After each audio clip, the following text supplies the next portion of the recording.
Sports. We are sports. We are Sun. Tonight on Fox Sports Sun, it's our special Demo Day telecast. Learn fundamentals from Rays coaches and players you can pass on to your little leaguers. As our roster of former big leaguers show you what makes players like Manny Machado and C.J. Cron so successful at the plate.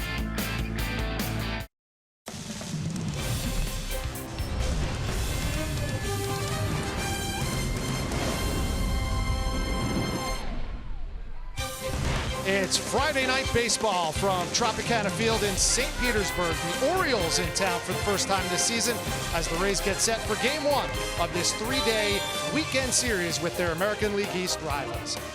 And we welcome you inside the annals of Tropicana Field. We've changed our location. Why? Because it's time again for the Emmy Award-winning Demo Day here before the Orioles and the Rays take the field. I'm Rich Hollenberg. This is Orestes Estrada and Doug Wechter, of course. Dwayne and BA will have the call for the game coming up in just a moment. But speaking of demos, the O's come into town, or the Orioles do. One of the worst records in baseball and third worst in terms of runs scored. But they feature one of the best hitters in the game, a triple crown threat in Manny Machado. There's no doubt. Manny Machado right now having his best year ever all around. And, oh, by the way, moving over to shortstop. Here's the keys for me to Manny Machado. He does such a great job of keeping his hands nice and quiet by his face. Why by your face? Because then you can throw them through your body and you get a better trajectory and full trajectory of the back barrel through the zone. If you kind of cast out, so he's trying to avoid the cast out. Look how tight he is, right close to his face, right there, boom. He's gonna be coming right through, almost like throwing a punch. And then the other thing is that he closes up, and then he sets up in a beautiful, really fundamentally sound. And there's the slice. The slice is so hard to teach. I'll be honest with you, it's not the simplest thing to really do and try to teach, nor do I really try to teach it to a kid. I try to get right there and just go through. But he and a guy like by the name of Albert Pujols or Alex Rodriguez can do that. They're here tight, they kick, they get fundamentally tight. Now you're in that power position and you're coming through. They're able to literally slice the ball, and when they hit that backspin, boom, they get that extra 15, 20 feet. That's why sometimes he'll get what I call the flick swing on the outside pitch. And he gets here and he slices it and it looks like, oh, little fly ball 350. No, 425, home run, extra power, hard to pitch to, Dougie. Right now, I mean, there's not a whole lot of holes, but maybe, I don't know, maybe is that little kind of leaning in scenario? Right. Well, hopefully the opener, Sergio Romo, will be able to find some of the holes that you're talking about, because really Machado is on fire right now. But Romo, what he features is a nice slider, and you're going to see it right here. And this is the weapon that he's going to have to go against Machado with. It's the slider he throws about 60% of the time. He pitches backwards, meaning he pitches off the slider instead of the fastball. If you see right here, tons of horizontal movement, side-to-side movement. That's what he has to have. It's critical with this pitch. If he throws a flat slider, he's going to get hit. If he doesn't throw a flat slider, if he's able to set that slider up, that's when he's absolutely on point. And I'm going to show you a couple keys that he has to throwing this slider. All right, he's a side-to-side guy, so he's low three-quarters. His arm slot's right here. That means that his glove hand is going to be coming here and not tucking so much into his hip. That being said, he's still got to stay closed. You can't open the hips up too early, because if you do, you lose all your power. All right, so you're going to see Romo come side to side, keep his hips closed until the very end, and then at the end, he's going to whip around. He's going to snap. O talks about a snap with a bat. He's going to snap with the grip. He's coming out in front, staying behind the pitch, snap out in front, and then it's when you see the rotation on the pitch. That's when you see that side-to-side movement that's so critical in his pitching. So, Rich, really, honestly, he is one of the best guys to watch. He's a veteran, and I am very, very excited about the opener today. Romo making his third opening appearance in the last week. When we come back, Dwayne and BA will have the call. More on Demo Day coming up in game, and also a big trade to tell you about. GM Eric Neander will join Dwayne and BA in game.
Southern Chevy dealers. By Eldorado's Memorial Day sales event going on now in all Eldorado furniture showrooms. And by your local Ford dealers. Tonight at Tropicana Field, the Rays open a new series with the Baltimore Orioles in town. Back with the first pitch in a moment.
We welcome you to Tropicana Field. Rays and the Baltimore Orioles just underway with the right-hander Sergio Romo delivering a strike to begin this one. Romo in his role as the opener starting this game facing Trey Mancini. Baltimore in with a record of 16-34. Rays 2 under at 23-25, and a big miss there. Slider ran right away from him. Well, Sergio on the year, his 21st appearance. He's actually started 3 now of the Rays' last 6 games. Has done a nice job here in this limited role. Ground ball to third. That'll be scooped by Duffy, and the throw to first to Miller in time. And that's the first out of this one. Take a quick look at the starting lineup presented by your Southern Ford dealers. You saw Mancini, followed by Adam Jones, and then Manny Machado. Jonathan Scope hits cleanup. Danny Valencia, then Chris Davis, followed by Craig Gentry. Andrew Susak, the catcher. Joey Rickard will be the right fielder hitting 9th.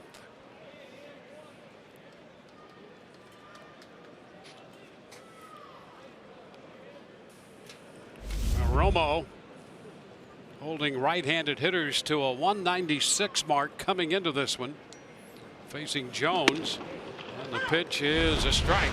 Big news shortly before first pitch. Denard Span and Alex Colomé have been traded to the Seattle Mariners for Andrew Moore and Tommy Romero, a pair of young minor league starting pitchers. Yeah, that was a bombshell. And at first you got the news and you're not quite sure that you actually believed it. It was right up against first pitch. I mean, shortly before the start of this game, but I'll tell you what, the Rays busy. A couple more big moves. There's a line drive shot into left in the hole. Picked up by Refsnyder. So Jones is aboard. Refsnyder originally in the lineup in right field. The original lineup included Span leading off, and then shortly before first pitch, the trade was announced. Ref Snyder moved over to left field. And already the lefty Ryan Yarbrough is throwing in the Rays bullpen up the right field side.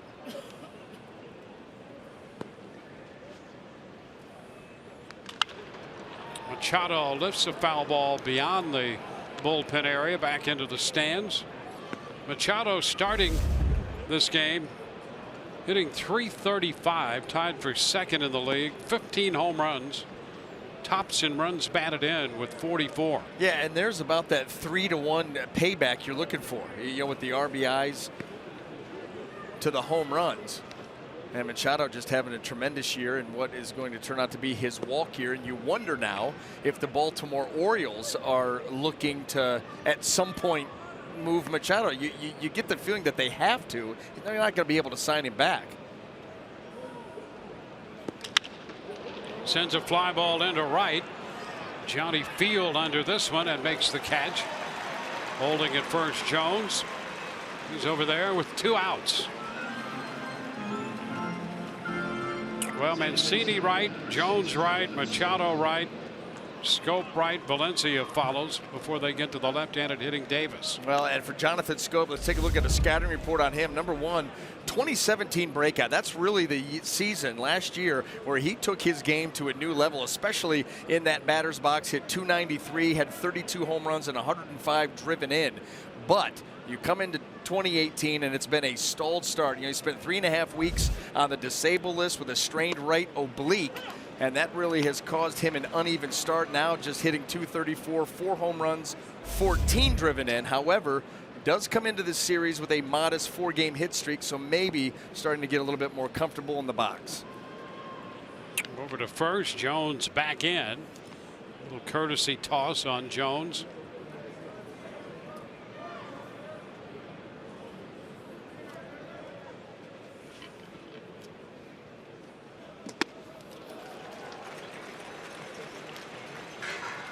Oh, 2 to Scope.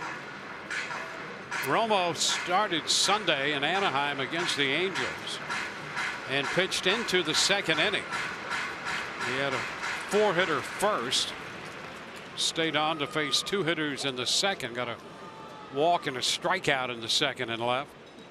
And a wave and a miss, the ball bounding away from Ramos, and there will be no throw. By the time Ramos retrieved it, Scope was safely aboard at first.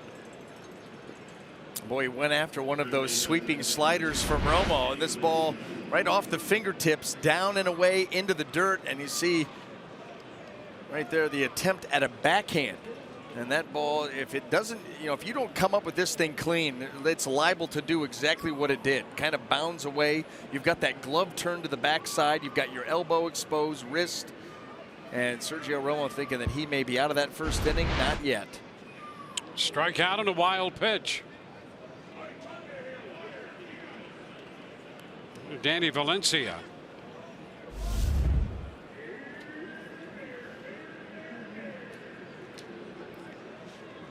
Valencia 1 for 2 off Romo. That hit a home run.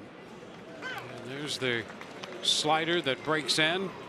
Started at the hitter and then found the plate.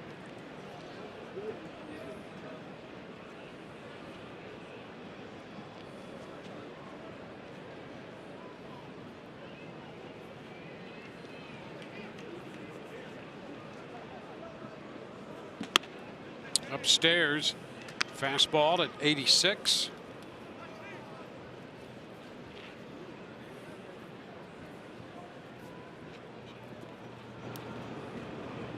Runner at second is Adam Jones. Jonathan Scope at first. Valencia has been tough against Rays pitching the last few years. Into right field. Field will have to play it on a hop. 2 hops as it turns out. Jones will score. Scope goes to third, and Valencia does it again to the Rays. He winds up at second and gives Baltimore a 1-0 lead. Well, you go back to that third strike that gets away from Ramos and all the way back to the screen, allows the inning to continue. And then all of a sudden, here you go, Danny Valencia. That ball stayed in the middle of the plate, and he was able to just kind of slice it out into right field. And with Chris Davis due up, Kevin Cash comes out of the Rays dugout. So a run is in. Minutes second and third, and the Rays will make the call. That's it for Romo.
Handed hitters, and with Chris Davis up, they want the lefty. Good to have options. That's why the Florida Lottery has over 70 unique scratch-off games. So add a little play to your day with these new games. The Florida Lottery, it's your ticket. Claim it. Must be 18 or older to play. Play responsibly. So the opener good for 5 hitters until Chris Davis, the lefty with power due up. Continues to be a struggle for Davis. And Romo quickly out of this game. Well, Ryan Yarbrough comes in, and now it's let's see how deep that he can get into this game, and already comes into a tough spot here with runners on second and third. Davis with 4 home runs, and nothing of his last 20 takes a strike. Well, those numbers speak for themselves. That average at just 152.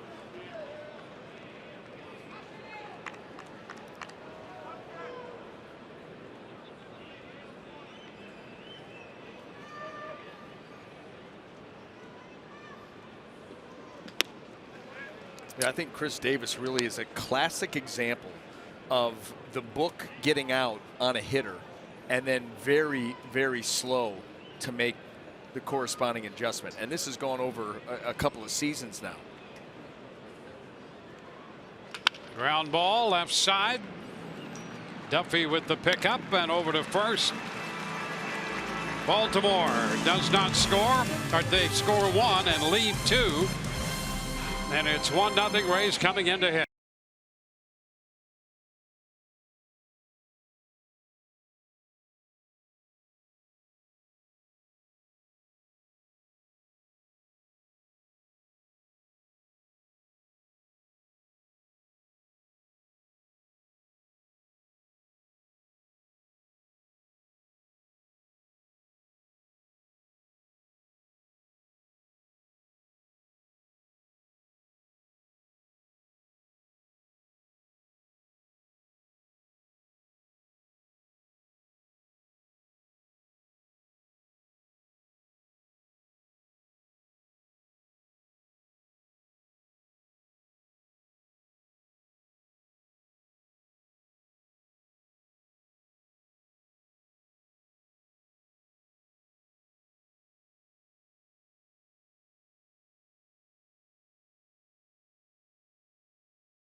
Our lineup presented by your Southern Ford dealers. Brad Miller will lead it off, playing first, followed by the DH C.J. Crone. Joey Wendell back in the lineup. He'll hit third, followed by Wilson Ramos and Matt Duffy. Malik Smith up to the 6th position, hitting in front of Daniel Robertson. Then comes Johnny Field and Rob Refsnyder, all against David Hess. Well, David Hess is making his 3rd start of the season. The Rays saw him in his first. He gave up 3 runs in the first inning against them, then settled in, ended up going 6, giving up 3 earned in picking up his win. The first pitch, Miller takes it for a ball. Rays get their second look at Hess. Miller 1 for 3 off him in that game in Baltimore.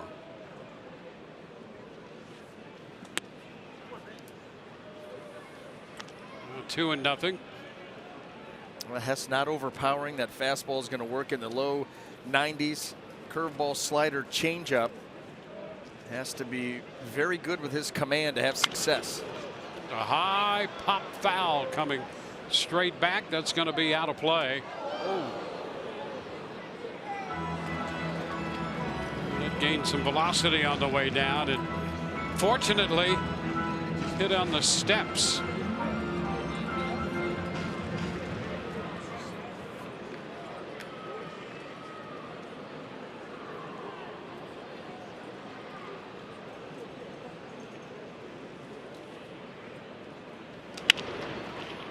To left toward the line. Gentry is going to have to play that on one big hop, and Miller will take advantage of that and head into second with a stand-up double.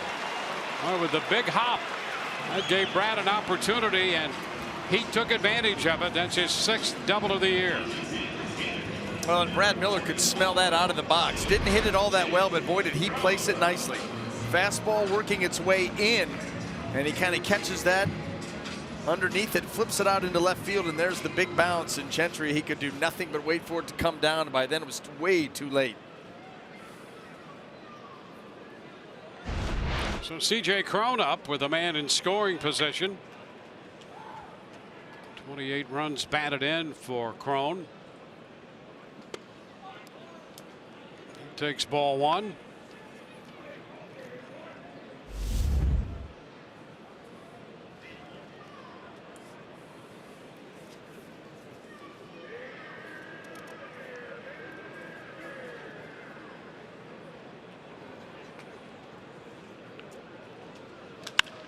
High popper, short center. It's Adam Jones making the catch for the out. Well, let's take this chance to set the Baltimore defense for you here tonight. Brought to you by Gold and Diamond Source. In the outfield, left to right, we've got Craig Gentry, Adam Jones, and Joey Rickard. Across that infield, 3rd to 1st. Danny Valencia, Manny Machado, Jonathan Scope, and Chris Davis, with Andrew Susak behind the plate.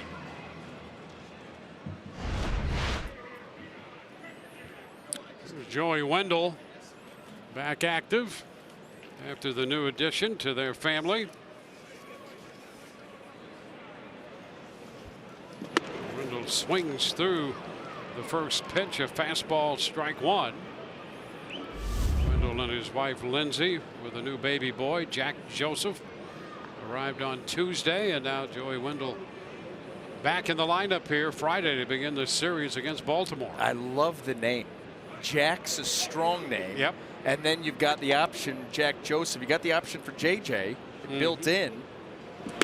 It's a very versatile name for a very versatile player. Well, that's the name of the game these days, apparently. And even coming to name your young son. Yes. You're partial to Jackson anyway, aren't you? That's true.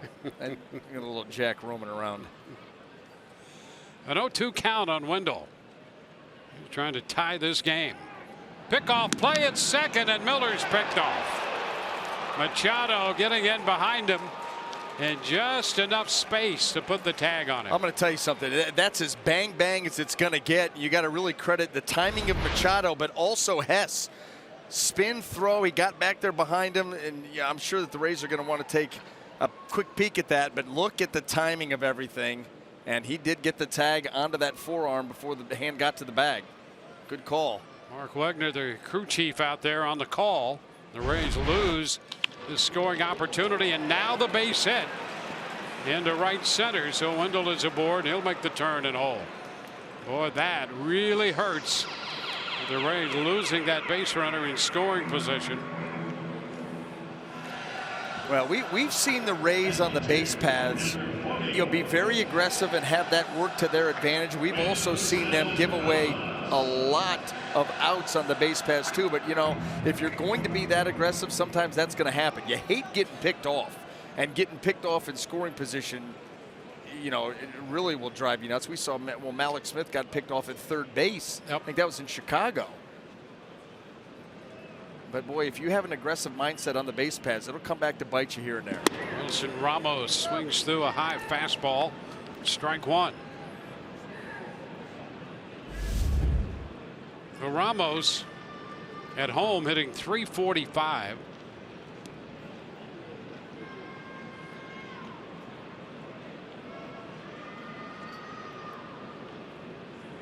Up here, trying to advance the cause with Wendell at first.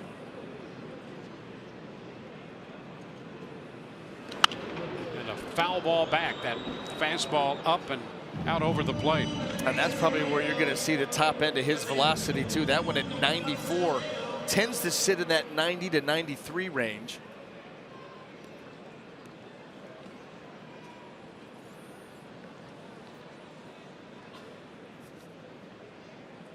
On deck is Matt Duffy, hoping to get a chance to bat in the first inning.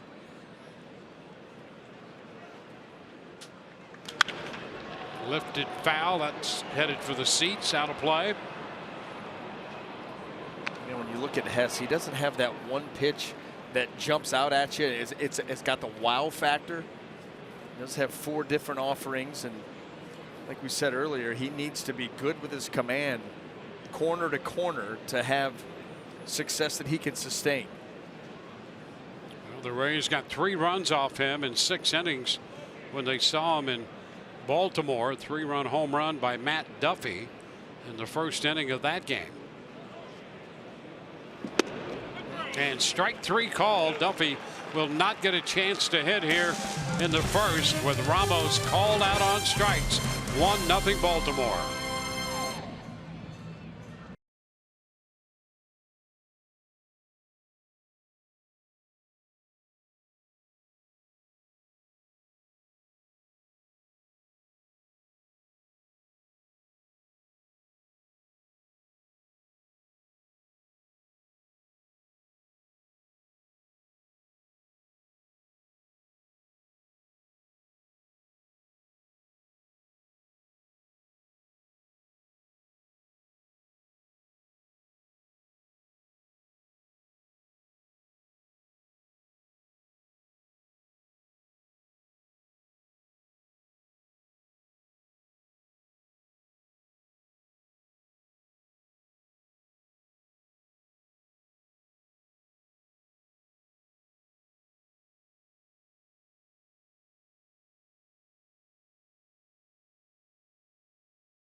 Started, pitched 2/3 of an inning, charged with a run, and then Yarbrough came on to get Chris Davis.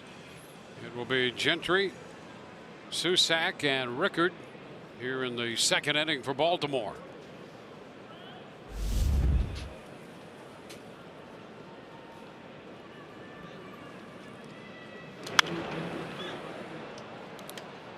Gentry fouls it out of play. Strike one.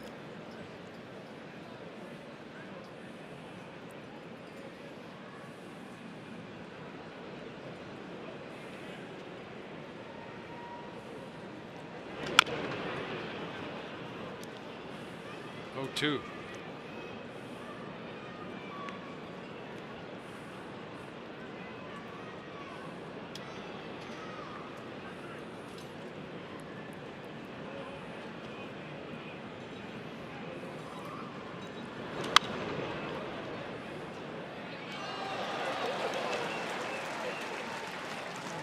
Nice catch in the second deck on that foul ball off Gentry's bat here.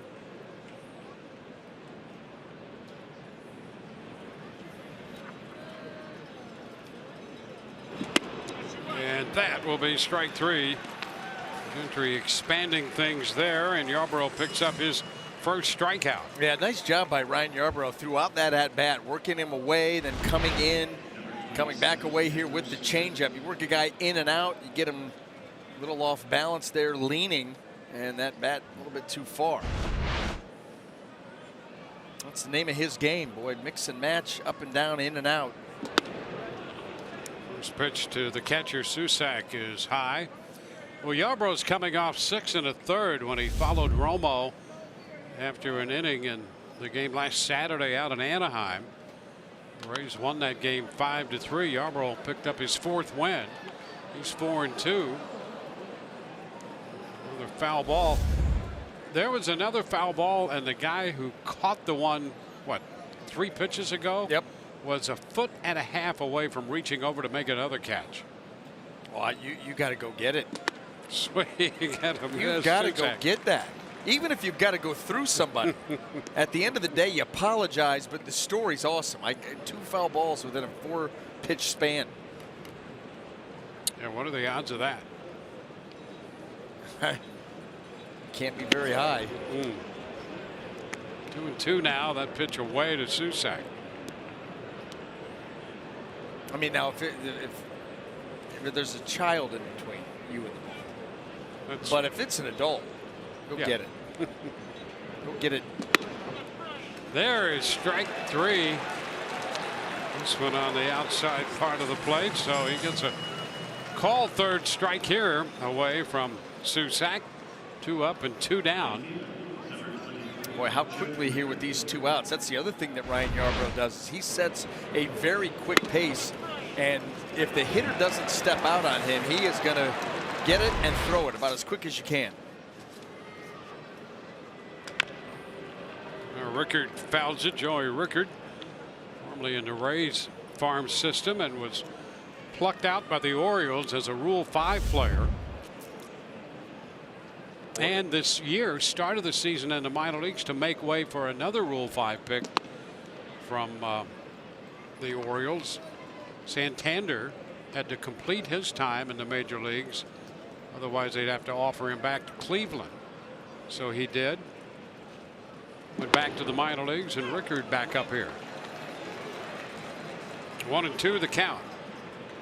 Well, I'll tell you, the Rule 5 draft is something that the Orioles dip their toe into as frequently, or maybe more frequently, than any other team out there. Combat ground ball foul. What was the year where they had 2 different guys on their roster at the same time? I mean, they really do. And there are a couple things to speak to that. One, they're not active, in the international pool hardly at all. So they're looking to help fortify their minor league system any way they can, and they're using the Rule 5 draft on occasion. Miller's after this one, foul territory, can't catch up to it. It was a long run all the way down toward the bullpen. Boy, he looked good almost the whole way there. Thought that he was going to be able to track that down. A good jump on that pop-up. Well, those are tough angled pop-ups. But yeah, you're right. I mean, in trying to find some more talent, right? Oh, just go all that way.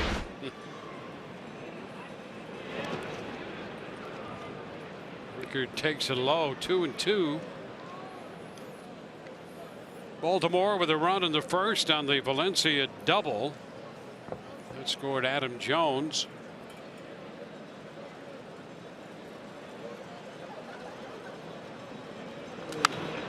And again, a foul ball.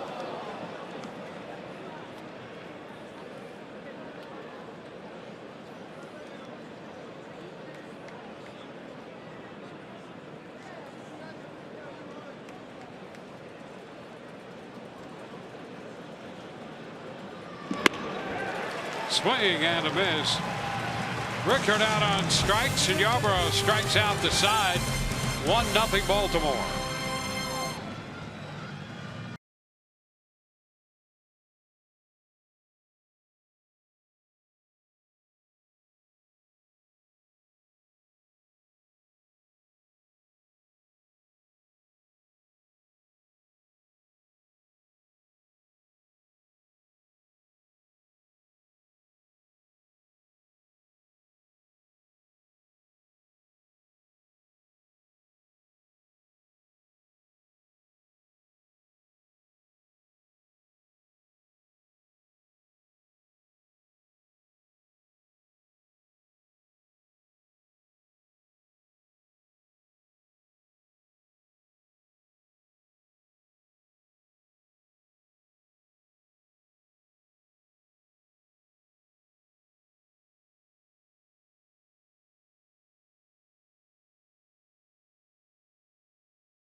This way. So you want to go just basic and be able to move one way or another, making sure that you're balanced and soft and smooth with your movements. And then from there, same thing that we worked on before, making sure we're securing the baseball, because even when you're playing back, you still have more time than most positions to get the ball to first base. At third base, it's typically less time to catch the ball and more time to throw it. So securing the baseball, getting a four-seam grip on the ball, and throwing it to first base. Bottom of the second, right there. Listen, right on cue, there's Matt Duffy hitting, and he flies out. Rays down 1-0 to the O's. Listen, he's been a sweet swinger all season long, but he's also been a sweet defender. And what I love about him, how he stays on the balls of his feet. And I love the little bounce forward, guys, because I really think that it's important to have that movement forward, but not too much. Even the outfielders need to do that. Watch the footwork. You know, he showed a lot about how he keeps moving his feet. You see his feet always keep moving, and keep moving for a reason. It's almost like a defensive back in football or a guard in basketball. You want to always try to be kind of on the balls of the feet. When I do the clinics with kids, the biggest mistake, both at the plate, on the mound, and on defense, is on their heels. And if you can be on the balls and the weight inside, man, you're ahead of the game. Even outfielders, I think, should kind of come in and do that little bit of a hop. And it really helps, I think, for everybody to kind of be always moving a little bit forward, guys. Hopefully the Rays will move forward this inning, Dwayne. Well, we move forward. Second hitter up here, Malik Smith, 2-0 the count. Duffy with a fly ball to center for the first out. You know what I liked about what Matt Duffy was talking about right there was, you know, the lateral movement. The ball gets hit harder, so you've got to field it quicker, but you have a longer time to throw it over there because, you know, he called the hot corner. And I'll tell you something, these are the little demos when you watch his footwork, just taking ground balls that are being rolled to him. This is the show that you DVR and you hold on to it. And you reflect back on it, you know what I mean? And because you're going to get a lot of really good information from a lot of of the best players in the world at the end of the day. How often do you get a chance to get direct advice on technique from major league players? Right, and the coaches that coach them. It is it's invaluable. This is the kind of stuff that I go down to KP and I say, hey, can you, all these demos, can you put them on a hard drive, a little juice, whatever those stick for me, so I could take it home and show Jack. This stuff's invaluable. Alex Smith has drawn a walk, 1 on, 1 out, with Daniel Robertson stepping in. Robertson hitting .269. Goes after the first one and skies it into shallow center. Machado out from shortstop. Scope's there, and Scope right in front of Machado makes the catch, and a quick throw back to first there. Malik Smith got back there a little surprised, and Scope trying to put one over on the Rays base runner. Yeah, you know, I'll tell you what, that's the one thing that I learned very quickly when going to the National League. And when you become a base runner, if you do not have your head on a swivel, these guys will get you. They will throw behind you. They will pick you off. They'll even try to get right there. And then, you know, it's certainly not going to get them, but it's closer than you'd like to see it. Well, there's Johnny Field, a late addition to the Rays lineup tonight after the trade with Seattle. Alex back in.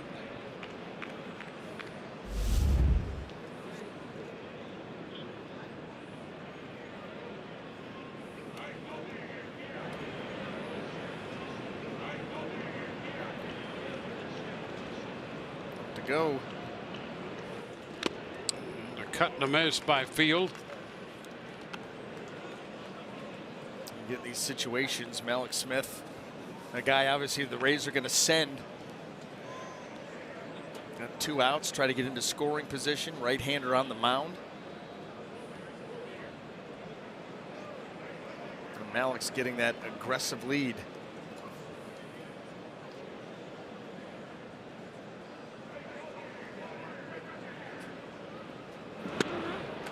Puts Field down and the count to Hess.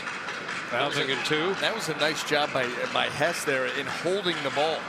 You know, that's the one of the weapons that a right-hander can use to try to slow the running game down. You vary your looks, you vary your times to the plate. Sometimes you hold it just a little bit longer. Try to get that base steal to sink into his heels a little bit. Not let him get a good jump.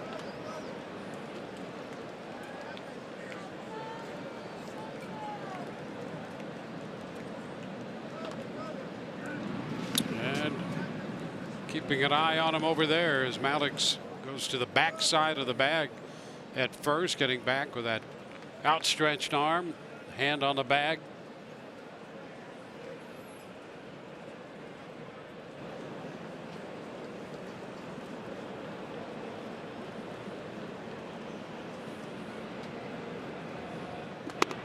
Now Malix, a delayed start, and the throw down's going to get him. A ball to Field, and Malix is cut down at second base.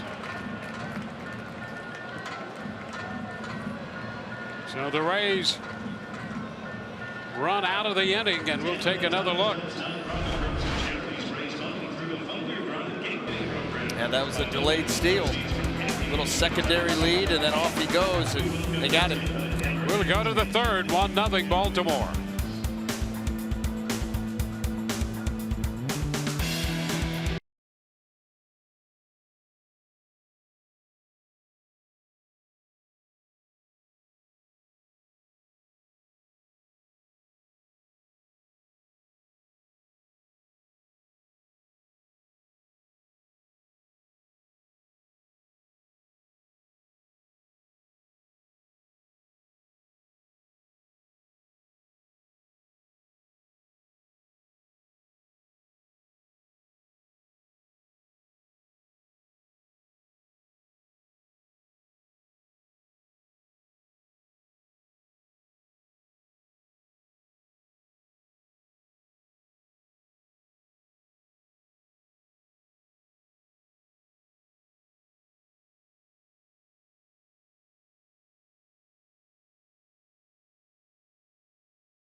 Run of Race pitchers strike out 10 hitters tonight.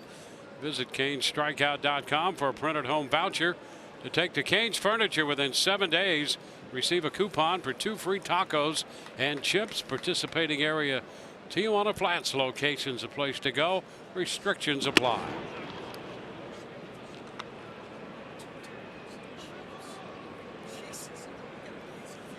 1-0 the count. Mancini leading it off. Fouls this one. 1-1. Mancini grounded out to third his first time.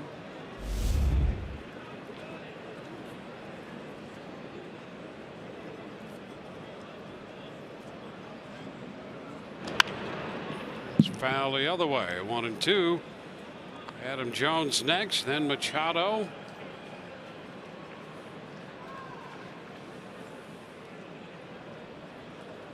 Warriors gave up the inning in the run in the first inning. Pitch inside coming in. The Rays are second only to the Cardinals in the big leagues in limiting the opposition to first inning runs. Cardinals had given up 15, the Rays 16, now 17 with the Baltimore run. There's a strike 3 call on the corner, and Mancini heads back to the dugout. Well, that's one of the byproducts. You know, that pitch, 89 miles an hour, caught a lot of the plate, top of the strike zone. But when you've been working quickly, working a guy in and out, sometimes that comfort level at the plate starts to go away. And then you find yourself guessing. It's 4 consecutive strikeouts for Yarbrough. Struck out the side in the second. Now Mancini to start the third. And here is Adam Jones. Jones scored the first inning run for Baltimore. There's a strike. And right out on the outside corner. And that's the thing. Yarbrough is not an overpowering guy. 2 of the 4 strikeouts have been looking. You know, and that's sequencing. 1-1. And here's the other thing too. And I don't know if pitchers pay any attention to this or not, and if Yarbrough does, because he works the edges of the strike zone, and he's got a guy behind the plate who believes that that's a good idea. Ben May, when you look at his strikeout to a ball calls, the ratio, he is well ahead of the curve and has been for the last couple of years in a significant way. There's a little tap foul. So if you're a pitcher who wants to work the corners and around the edges of the zone, he's your man. Well, this is what I'll tell you. You know, we didn't get scouting reports on umpires. If you wanted to go do that work on your own, you could. But the one thing that I will tell you is you do notice that quickly. And when you notice a guy calling that pitch just off a strike, yes, you recognize it and you try to exploit that the rest of the night. A piece of that one foul. Well, try these numbers on for size. Last year, we've talked about this before, the major league average, the strike to ball ratio was 2.53 among all umpires. For Ben May, it was 2.71. The year before, the major league average overall was 2.58. May was 3.87. And a foul ball there, still 1-2. I think we're all just glad that he still has a job. I'm telling you, strikes like that. I mean, you got to love this guy, Enrico Palazzo. Yeah, I 2.0. You have to think that if you want to speed things along and work the corners, you got the perfect guy in the mound. Yes, to do you it do. Too. You got to. It's a 1-hop base hit to left. St. Jones is 2 for 2.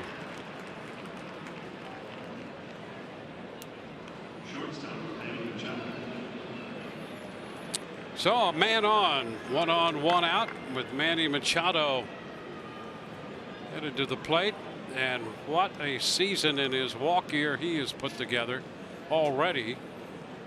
335, 15 home runs, the slugging percentage, and tops in runs batted in.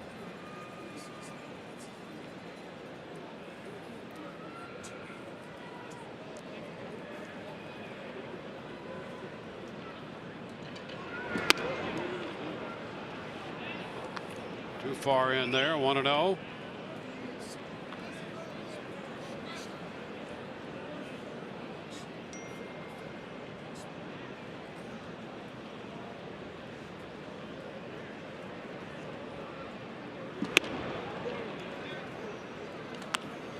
2-0.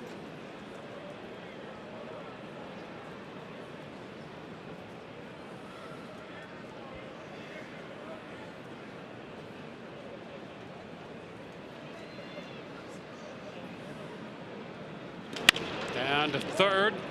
Duffy to Wendell. That's one. Over to first to Miller. That's two. 5, 4, 3. Ball game heads into the bottom of the third inning. Eric Neander, the Rays GM, will be joining us.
With a run in the first, and before the game tonight, boy, this was a bit of a surprise. Denard Span, Alex Colomé traded to the Mariners for a couple of young starting pitchers, Andrew Moore and Tommy Romero, and we're pleased to have Eric Neander join us in the booth, the senior VP and GM of baseball ops here. And I have to say, Eric, I think a lot of people were surprised just on a personal level. You know, I don't think you're going to find a better guy than Denard Span, and I'll tell you, Alex Colomé, pretty good guy too. To deal two guys like that cannot be an easy thing to do.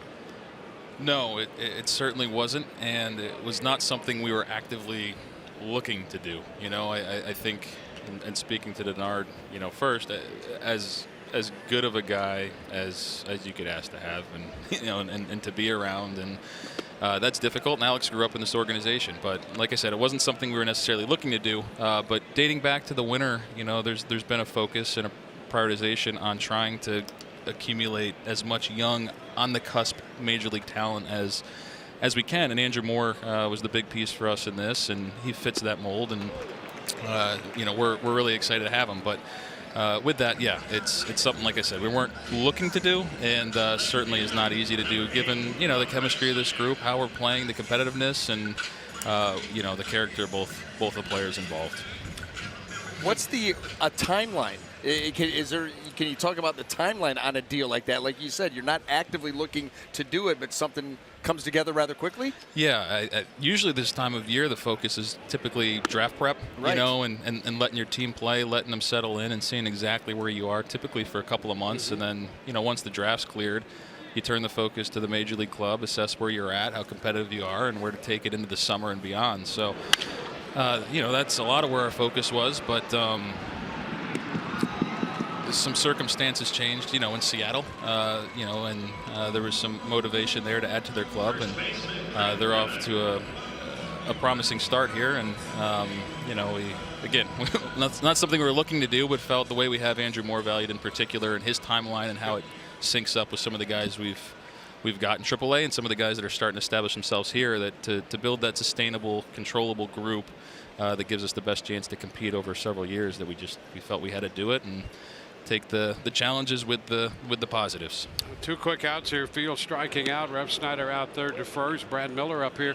As much as you can tell us, it's a situation where you got a call from Seattle, or how does that work? Yeah, in this particular situation, I think Jerry Dipoto, Seattle's general manager. Oh, there's a catch by Gentry coming in. We're going to hold you over. Is that all right? No problem. How's that? That's called a tease in the business. 1-0 Baltimore.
Fourth, and you're good enough to stay with us here. Eric Neander with us in the aftermath of the column A and span trade with the Seattle Mariners as Jonathan Scope prepares to lead off the fourth.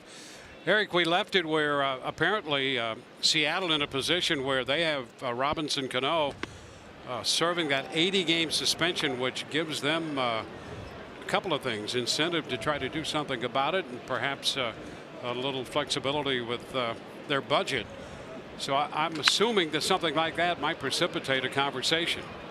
Yeah, I think that's likely the case. And, as I said, this is not the time of year where you're actively trying to create, a deal like this. This is not where the focus is. But I think the circumstances of that situation, along with where they are, win-loss in that division and so on, that with the team they have and where the players are in their career, that there was a lot of motivation there, and we felt it was best for us to respond to it and to act on it.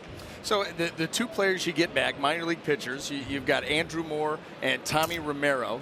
Andrew Moore has had time in the big leagues, about 59, 60 innings, somewhere right around there. And you said that he kind of was the principal of the trade. What do you like about Andrew Moore?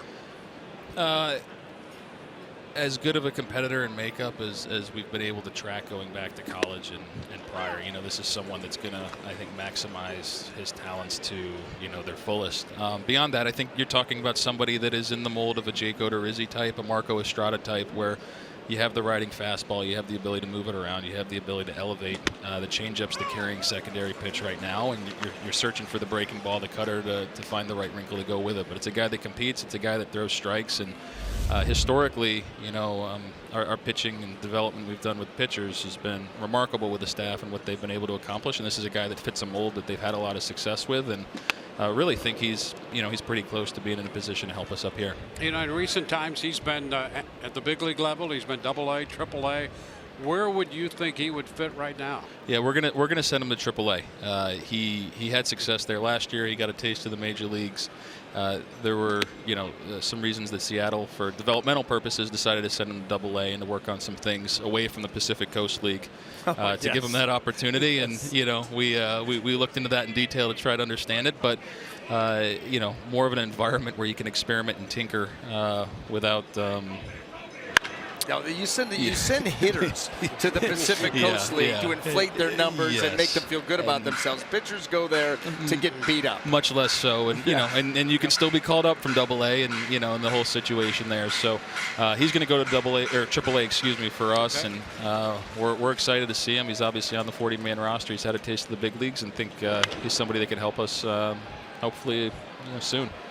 Miller, after this popper down near the bullpen, and for the second time tonight, he comes close to running those down, but comes up just short, and Valencia is still alive. Hey, Yarborough's thrown the ball well. It's kind of fun to watch him, around the edges, and the kind of pitcher he is. He could be a lot of fun.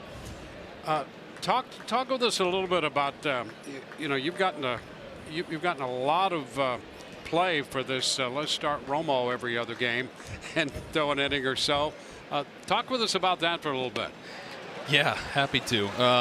We certainly have, and a few things. We went into this season with our personnel to try something different about the structuring of the staff, with 4 kind of true starters and 4 guys that were stretched and flexible and could provide multiple innings. And it evolved in a way where it kind of went in this direction, in part because we suffered some more injuries, in part because some of the success that guys were having in the roles they were in. You look at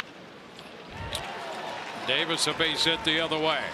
You look at what Yarborough has done coming out in this kind of role several times behind Kittredge. It didn't start with Romo. There are variations of this we've been kind of tinkering with and learning as we went, and found that Ryan seemed to have a lot of comfort coming into the game in the second, third inning, in that territory, fourth inning, and then running with it for a while. So,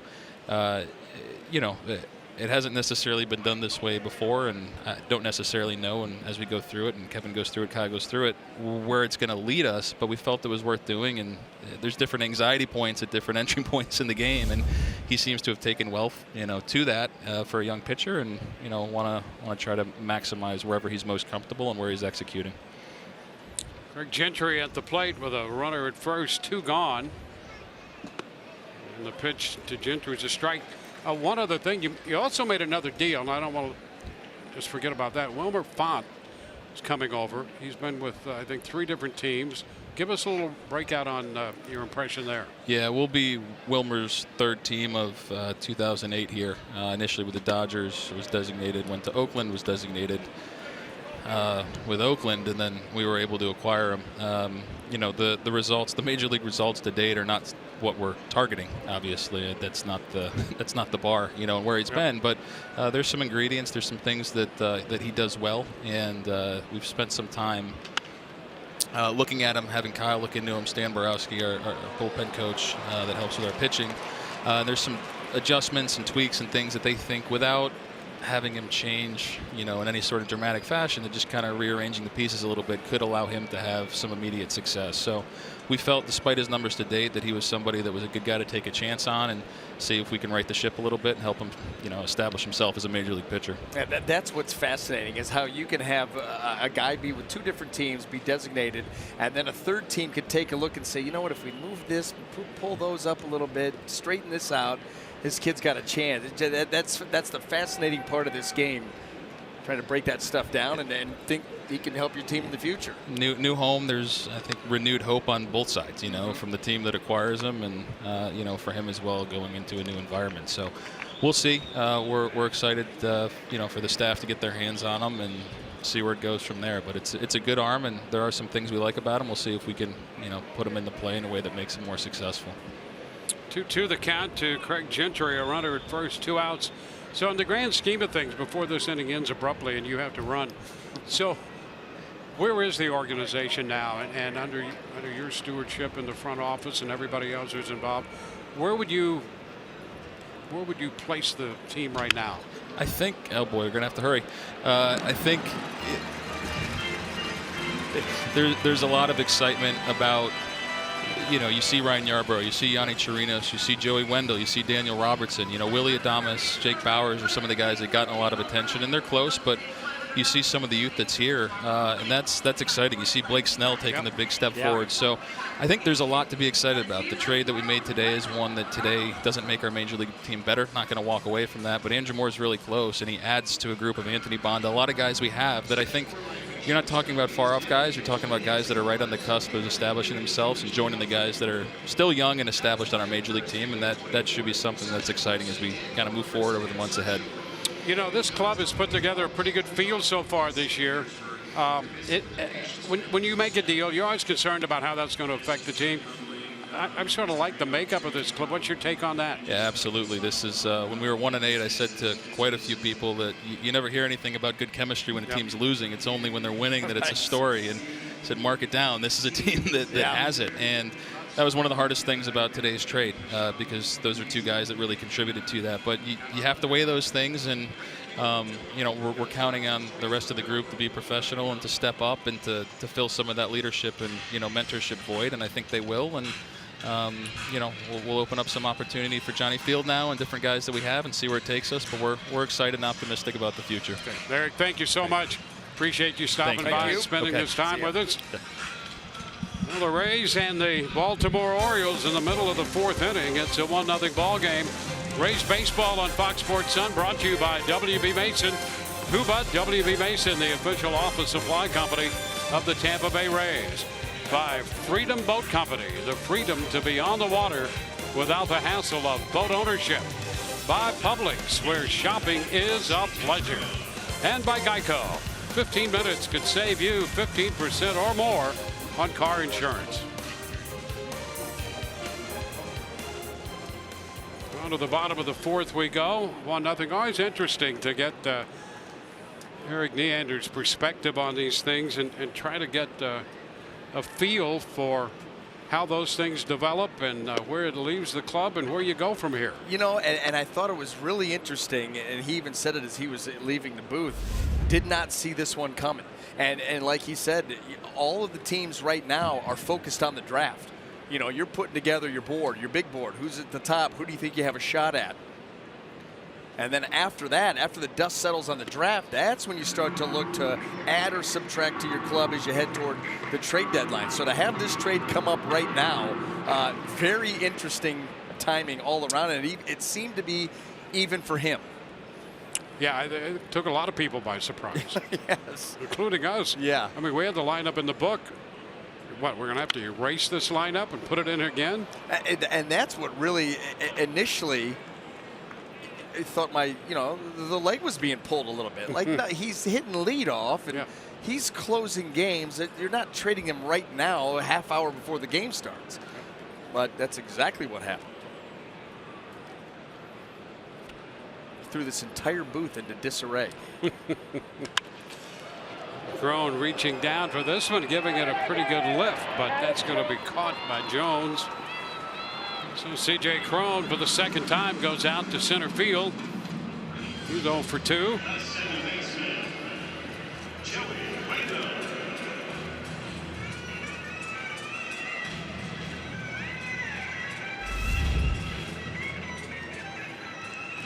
Joey Wendell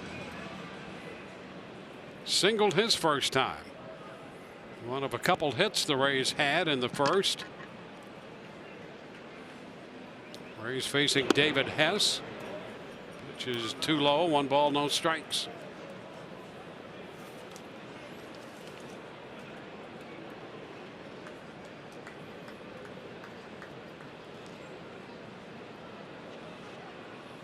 Wendell shortened on the bat. That's going to be a strike on the appeal down to Jim Reynolds. So it's a 1-1 count now.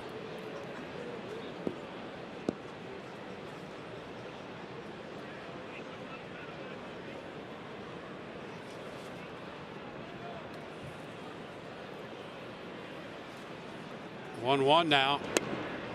This ball too low. Baltimore scored a run in the first. That's the only run of the game so far.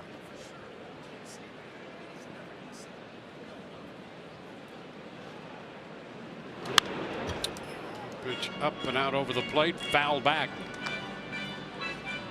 2-2.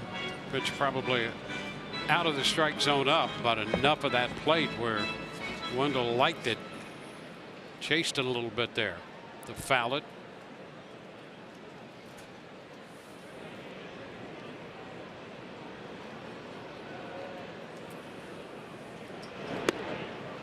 And a close pitch down. And the count is full. We saw Wendell go for that pitch up, and that's another thing. History tells us that Ben May's not afraid to call a strike up either. And this one is down and in, and a check in time. So 1 on, 1 out. Well, it's the big story, the trade involving Alex Colomé and Denard Span. And there's always a personal side of this. And Denard Span expressed that earlier tonight. Yeah, it is disappointing. I can say that for sure. It is disappointing. Like I said, just I felt like I was just kind of getting settled in here, and we were winning. We were having a good time. So, maybe if this had happened, after the first week or spring training or whatever, then I would have been more prepared. But we were, I had an unbelievable time here. It was a great time. It's only 3 months, but I feel like I've been here for 3 years, and that to me right there, the fact that I feel that way, it let me know that I enjoyed my time here. I felt like I had a special bond with everybody in this organization. To be honest, not sure how they feel, but that's how I felt. Yeah, well, there are a lot of people felt that same way about Denard Span. He could take that with him for sure, and a gentleman and just an accomplished baseball player. And as short a time as he was here, we're going to miss him. Yeah, and for a lot of different reasons. Like you said, just a top of the line, high quality, high character human being. Yep. A professional, the way that he goes about his business and carries himself as a player. A great guy to be around as far as his experience and the things that he can teach you, how to be a pro. He was clutch. When the Rays needed it, he gave it to them. You can just go right down and check off all the boxes. Amazing really the impact that he had in just a couple of months. Here's an attempt to advance by Wendell, and he is out at third base. A recovery by the catcher Susac to come up and make that play down at third, and the Rays lose another base runner. Yeah, and I'll tell you what, that's the unfortunate thing here. You're in the bottom of the fourth inning. You've already lost an inning's worth of outs on the base pass. And Wendell right there, just a little indecision with that ball not getting far enough away from Susac. Kind of a hesitation, that little hesitation. And he knew it too. You could see his facial expression where he knew he had to jump on it, but a good throw was going to get him, and it did.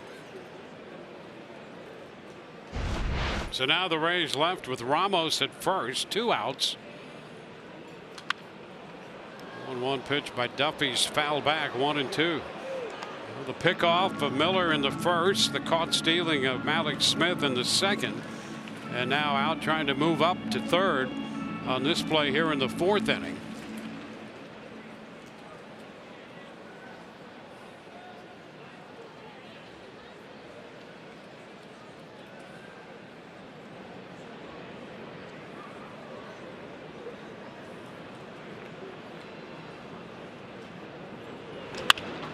Foul up the right side in front of Ozzie Timmons.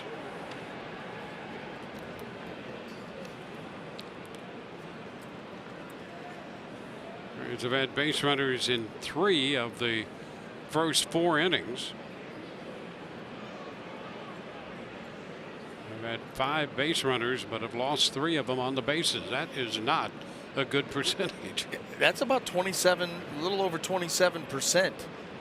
Over a quarter of your outs have come on the bases. That's not too good. Tap charge by Machado. They force at second. Will end the fourth. The Rays leave one and trail 1-0 through 4.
your local Toyota dealer. Toyota, let's go places. By Sling, live TV you love only better. And by your local Honda dealer. Rays and the Orioles move on to the 5th inning with Ron Yarbrough on the hill facing the catcher, Andrew Susac.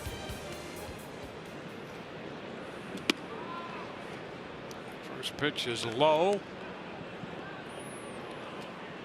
Rickard will be next, and then Mancini.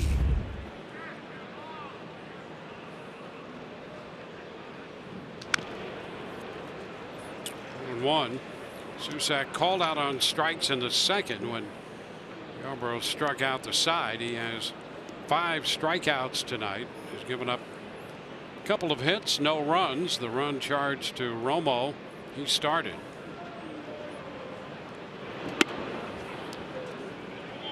It's 2-1.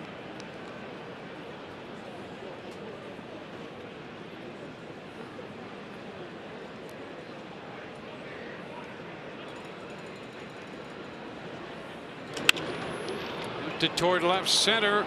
Rev Snyder stretches out, comes up short, backed up by Malik Smith, and it's a base hit for Susac to lead off the 5th inning. Right now, let's go back down to Doug and Orestes.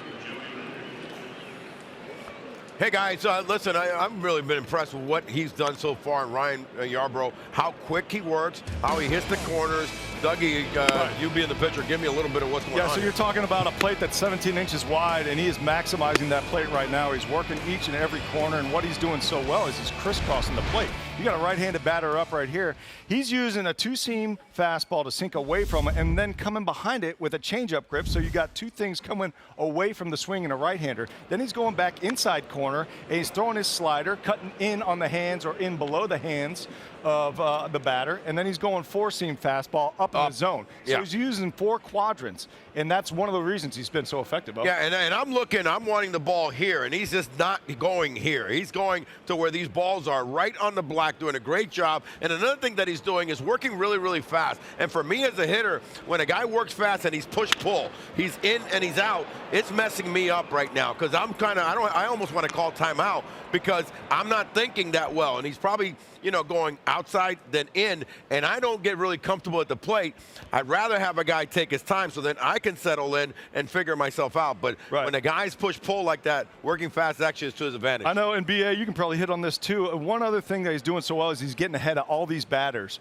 And as a pitcher, as a veteran pitcher like you were, working ahead of these batters, working fast, throwing a lot of strikes, that's a lot of things it's a recipe for success. Oh, it really is, and that's exactly what he's doing. You guys did a great job of explaining that.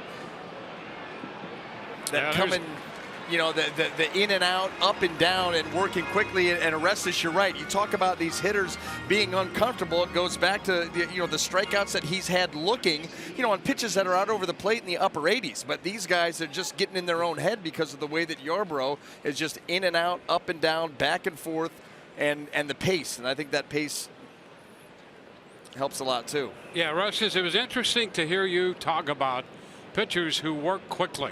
I've always thought that pitchers who take a lot of time between pitches really do a disservice to themselves because they give up the edge that you started to reference. Hey, when you think about it, the ones that need to take a lot of time are the 2-pitch pitchers that throw really hard. Back in the day, Ryan, if you think a guy like Doc Gooden, on purpose, they would take their time and they would mess with your head because you knew they only had 2 pitches, but they were so hard and so dramatic. A guy that has 3 or 4 pitches in and out, he actually purposely wants to work fast because he doesn't want to give you a chance to think. I think that's absolutely spot on. And Yarbrough takes advantage of that, and we've seen him do it again tonight. He's ahead of Mancini 1-2.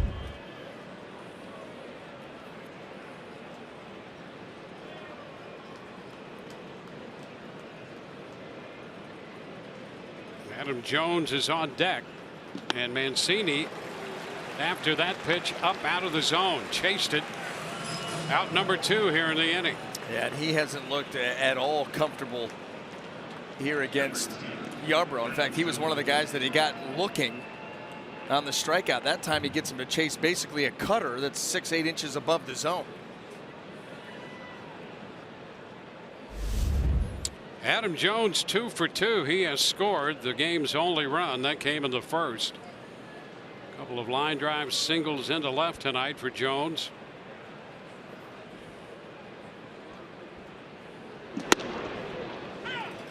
Pitch is a strike.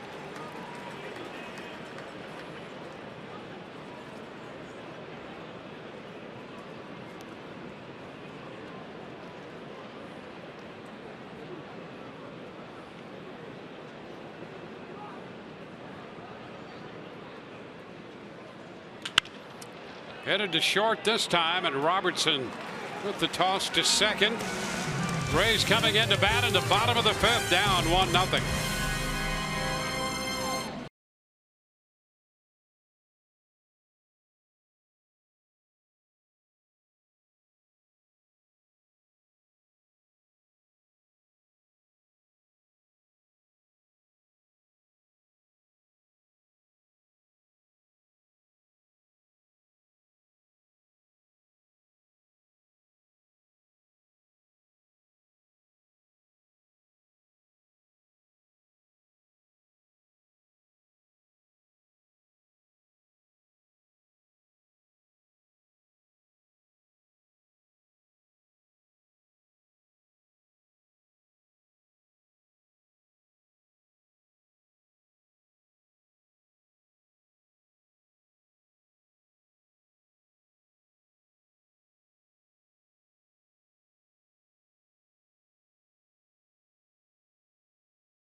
Motion going on demo day, from trades to trying to teach you guys a few things.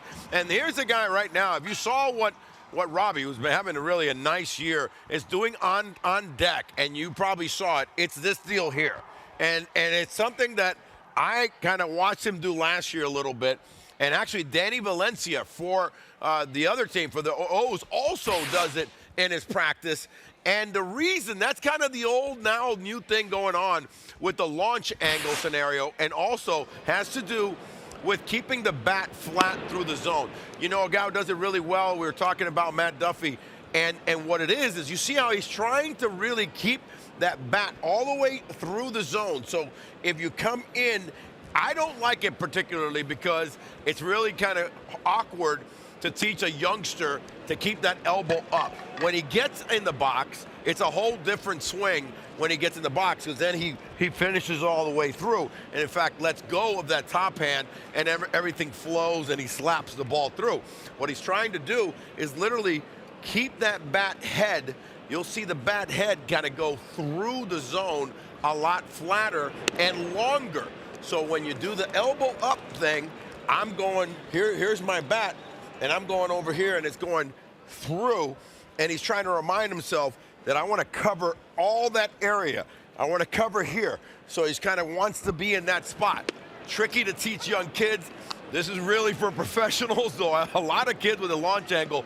And BA, man, I don't know, man. This launch angle thing has me a little perplexed. I get some of it, but I don't get some of it. This one's a little kind of kooky. Listen, I had a long discussion about this with Ozzie Timmons, and Ozzie Timmons prefers backspin. He's like, you take that launch angle, we get it, it's part of the game. Just put some backspin on the ball, you'll get your carry, and it'll get where it needs to get. But it is interesting how it seems like the entire league has gone, I mean, right after that launch angle. But this is what we've seen. We've seen the strikeout numbers continue to rise. We've seen the home run numbers continue to rise year in and year out. And, you know, you wonder if it's here to stay or if it becomes a little bit cyclical and you start to see teams doing kind of what the Rays are doing this year and putting the ball in play, working at bats, using the other side of the field. You know, it'll be interesting. I don't know what's going to happen, but I know what I hope happens. Yeah, I do too. And I hope you get a team more like what the Rays are trying to do this year than they had last year. Oh, yeah. You take this team and a couple of key developments offensively to this team, drop those in here, you'd have a pretty nice little lineup here capable of doing a variety of things. So you're multi-threat. I think you're going to produce runs. It's going to be way more interesting than striking out and hitting a home run once in a while. You got to find the right mix. Yeah. You know, you can't be all, you know, a bunch of slap guys that go the other way and try to get on base, and you can't be a team entirely built around launch angle and home runs, because that's what the Rays had last year, and they set a franchise record, and the confetti drops, and you look and they're 14th in the league, 14th in the American League in runs scored. So it didn't exactly work out like they wanted to. So we'll see. 2 strikes to count to Robertson, who bounces it foul. Some speed at first, and Malik Smith, nobody out as Malik draws the opening walk in the bottom of the 5th. Well, and you know what? Just to touch too on what Orestes, you know, explaining that Daniel Robertson, that swing in the on deck circle, that really is something that you shouldn't be messing around a whole lot of, you know, if you're a young kid. You know, you think when you go to college, you start at the entry level 101 classes. That you're up in 401, 501 when you're doing that kind of stuff right before you get into the batter's box, and then able to go back to your normal, you know, everyday swing. Yep. It's hard enough just to get a young kid to have a grounded, solid swing time and time again.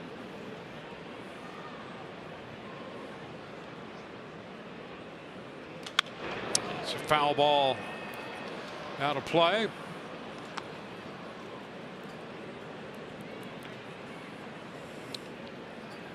Orestes. So we've had our little discussion.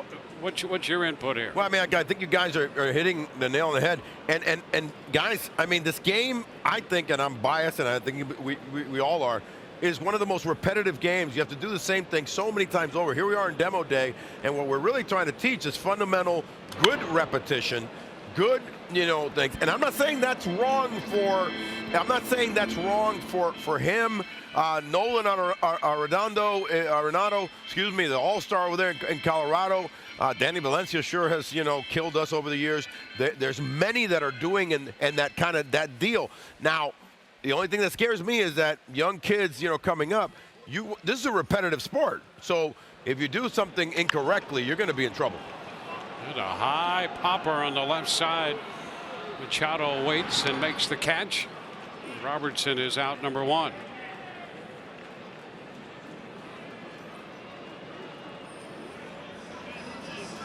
See, Robertson is claiming one thing. They're going to bring him back,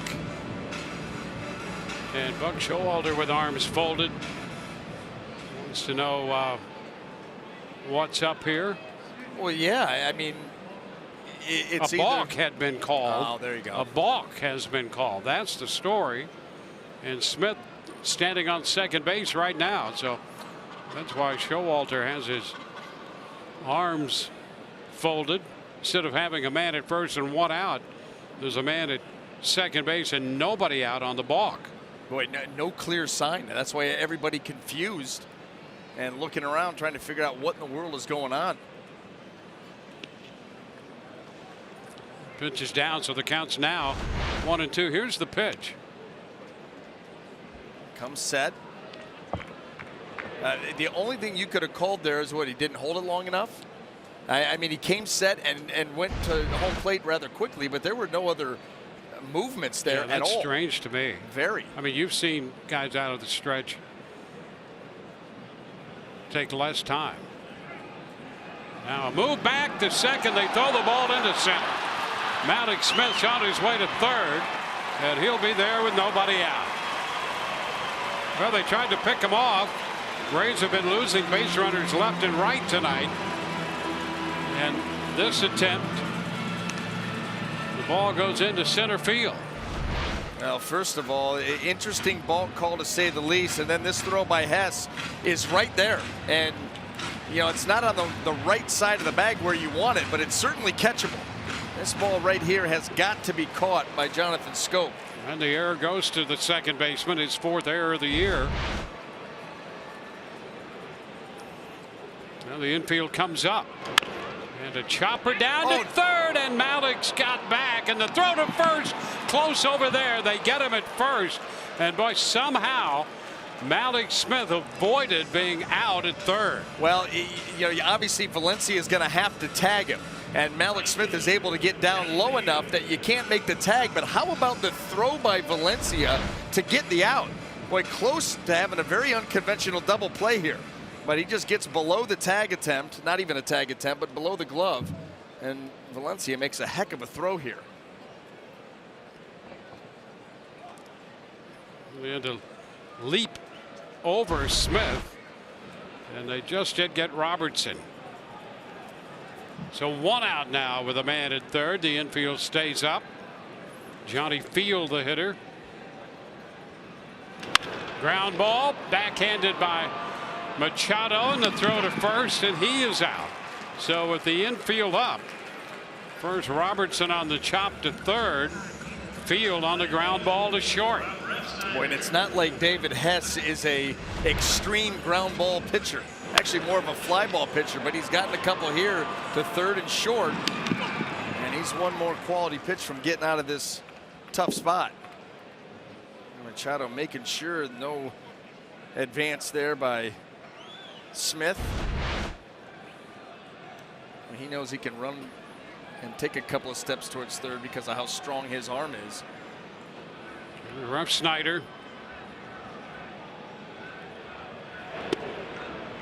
The first pitch is a strike. Rough Snyder 0 for 1.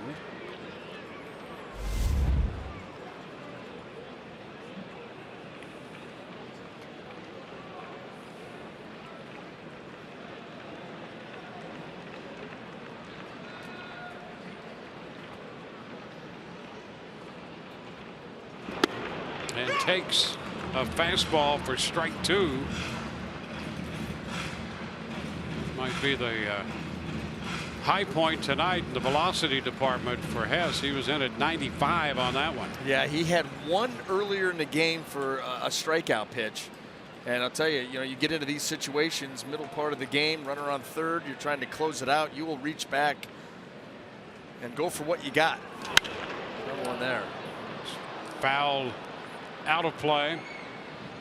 Well, you could see how in his development that can start to play. If you pitch 91, 93, can go grab 94, 95 when you need it, continue to develop the secondary pitches. You talk to the people around the Oriole organization, they talk about how much of a competitor this kid is. Not afraid of anything. You got the makings here of a guy that maybe you can lean on in the future. Ground ball toward the middle. Machado makes the throw to first. The Rays with a man at third, nobody out, can't get him home. 3 ground ball outs, and it's still 1-0 Baltimore.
here of Ryan Yarbrough, and look how he has used these pitches. And I'll tell you, obviously the big three, the fastball, the cutter, and the changeup. And what really stands out about those three, not only the fact that he has mixed them extremely well. He's used the fastball on the inside corner and away, primarily to the right-handed hitters. The cutter has been used primarily in on the hands of the hitters, and then the changeup, of course, has been almost exclusively away. So you think about the different ways that he is pitching in and out with those three different pitches, and you understand why he's been able to put together a nice little run here.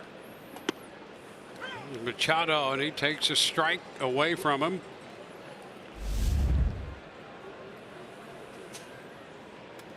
Machado, fly ball to right and a double play ball to third, jammed, and he pops it up. Wendell out from second base makes the play. You know, that's just a little snapshot right there. That two little pitch sequence. Manny Machado, we saw his numbers. I mean, he's having a tremendous offensive year.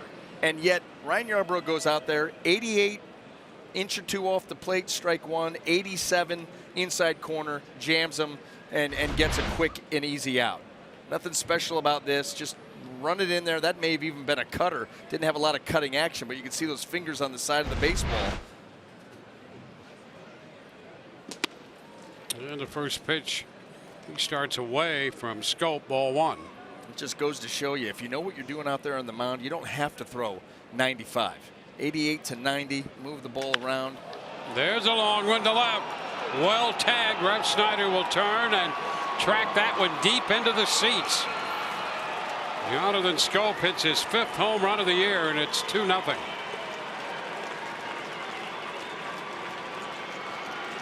Scope turns that one around. Well, if you're going to be a strike thrower, not overpowering and attack the zone, you are going to give up some home runs. There's no doubt about that. If there's solo shots, you can live with it. See where this pitch ends up. That's the four-seam fastball. You can't be there. That's a tough spot. That's middle of the plate. Ramos reaching back for it, belt high. That's a troublesome pitch, and we haven't seen Yarbrough really in that spot all night. Danny Valencia, who drove in the run in the first inning with a double. 1-0. Well, you don't want to get Scope starting to swing the bat well. We talked about his struggles here in 2018, a lot of injury related issues. Down to third, long throw, deep third. Duffy on the money to Miller, and Valencia is the second out. Well, you're right about Scope. He's had a difficult time getting healthy, and if he is healthy and swinging the bat, that is a big part of this Baltimore attack.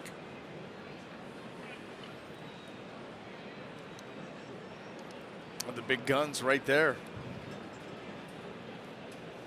Machado having the big year. Scope, we all know what he's capable of. Now a strike to Chris Davis. Toyota inside look on Chris Davis. A base hit in the 4th. He's hitting 157 right now. And out and around that one, it fouls it. You could see in 2013 a really bursting onto the scene there. The average, the home runs 53, and then all of a sudden 2014 adjustment made.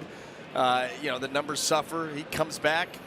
2015, that's a big one, 260, 247. You'll take that. But then as you see, the power numbers have come down. The average has come way down. Pitchers have found a way to attack him, and a lot of it's right there, soft away. He's out on strikes. A run on the home run. We go to the bottom of the 6th. Now 2-0 Baltimore.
talk a little bit about in terms of some of the things that we would emphasize with, with players Colt's age would be kind of the foundation of the drive leg. All right, and really getting to the point where, from the waist down, we're maximizing what we're able to put out and how that, affects our ability to find the strike zone, but also find the strike zone and still maintain as much athleticism as possible. So why don't you go ahead and go through your delivery, Colt. Very good. All right, so I think one of the big keys here we're talking about is just the fact that our drive leg is taking our lead leg where it's going. It's something that we talk quite a bit about. Jake Faria, when he came up mid-season last year, was a lot of the things that we had talked about early in the season in terms of just, really maximizing the output of the body to minimize stress on the arm. Obviously something that we would really want to prioritize with somebody that's Colt's age as well. It's less about throwing strikes for me, although that's certainly a big component of this, but it's trying to figure out how to be the best athlete we can be on the mound and then being able to take it from there. Most guys that are really good athletes on the mound don't sacrifice their ability to command the pitch or the ability to command the zone. So those are things that I would really prioritize with, with pitchers that are Colt's age. Yeah, I love what Kyle Snyder's doing and breaking down the lower half of the pitching delivery. I'm here with my son, Caden, who's covered in food. I think it's nacho cheese right there. I'm going to show you a little bit of a demo that I like to do with the young pitchers, how to teach them to incorporate their lower half, especially on the pitching side of things. So, Caden, go ahead and come set. Get your sign, come set. All right, as a coach, I'm going to stand about 4 inches away from him, go to your balance point, and fall forward. All right, I'm going to have him fall forward, and then I'm going to have him push. He's pushing right now, so he feels, okay, bud. So he feels the push coming from the inside of the foot. And really, if you can start incorporating that, a lot of times these kids don't understand what it feels like to use their lower half. They just fall forward, and it's all arm, all upper body. So like Snyder was saying, if you're able to incorporate the lower half, you're going to protect your arm a lot longer and a lot better, and you're also going to add power to your fastball, power to your pitches. So BA, I know you went through it with your career.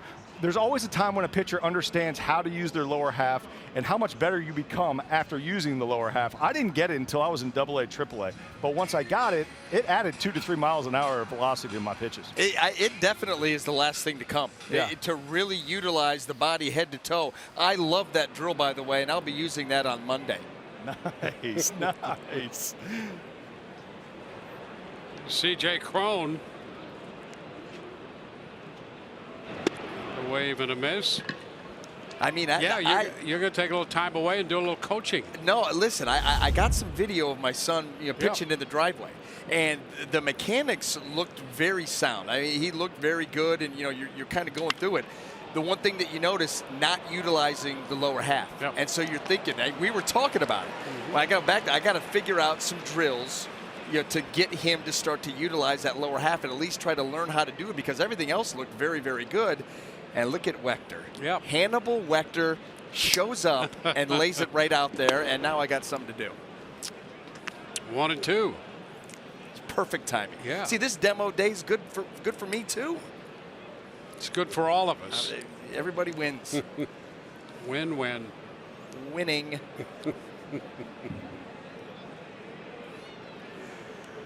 A ball, 2 strikes here to Crone. Have a little sip of tiger blood over here.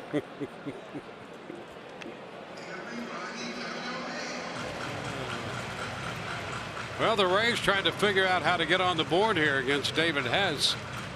They've helped him out, losing 3 base runners tonight. Got a man at third, nobody out in the 5th, and could not get him home. Popped up, that will carry out a play.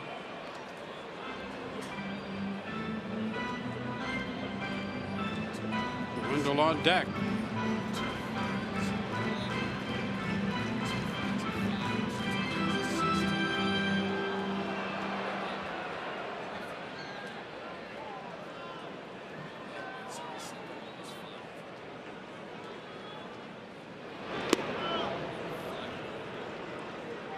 Two balls, 2 strikes.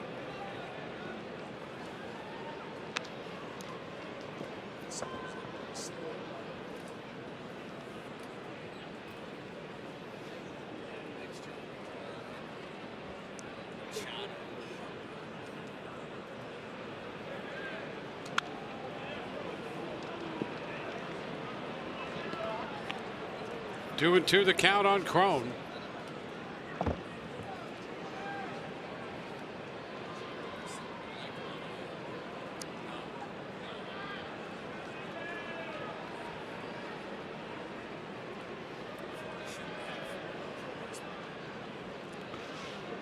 And now the count's full.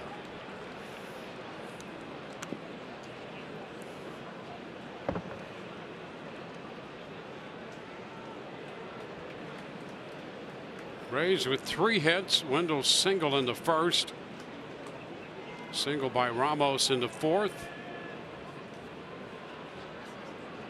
And a double by Miller to start the first. High fly ball into right center. Rickard is there. 2 gone. And Joey Wendell has been on twice with that first inning single and a 4th inning walk.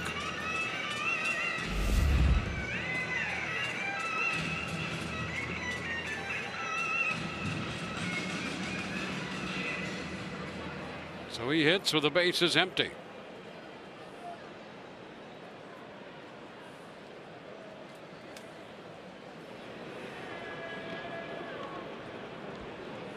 One ball, no strikes.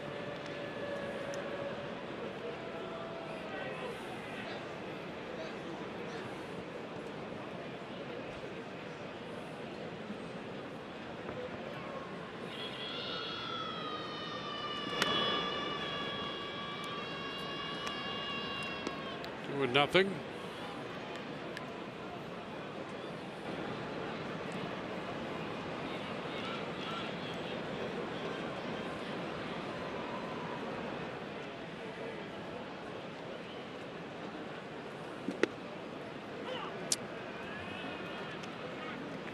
Well, Hess has made some nice pitches tonight. He has. You know, he's just very quietly, not overpowering, as we have pointed out a couple of different times, but he's found good areas. The slider below the zone has been effective. Some change-ups. Roller to the right side. And so Wendell is out of there. Scope to Davis. The Rays are out in the 6th.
Exclusively for Rays season ticket holders, blending hospitality and comfort, offering local craft beers and signature food items.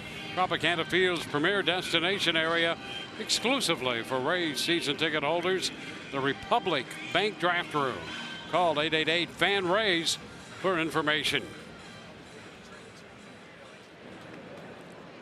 Moving on to the 7th inning with the Rays and the Orioles scoring off in the first game of this 3-game series. Baltimore scoring single runs in the 1st and 6th innings.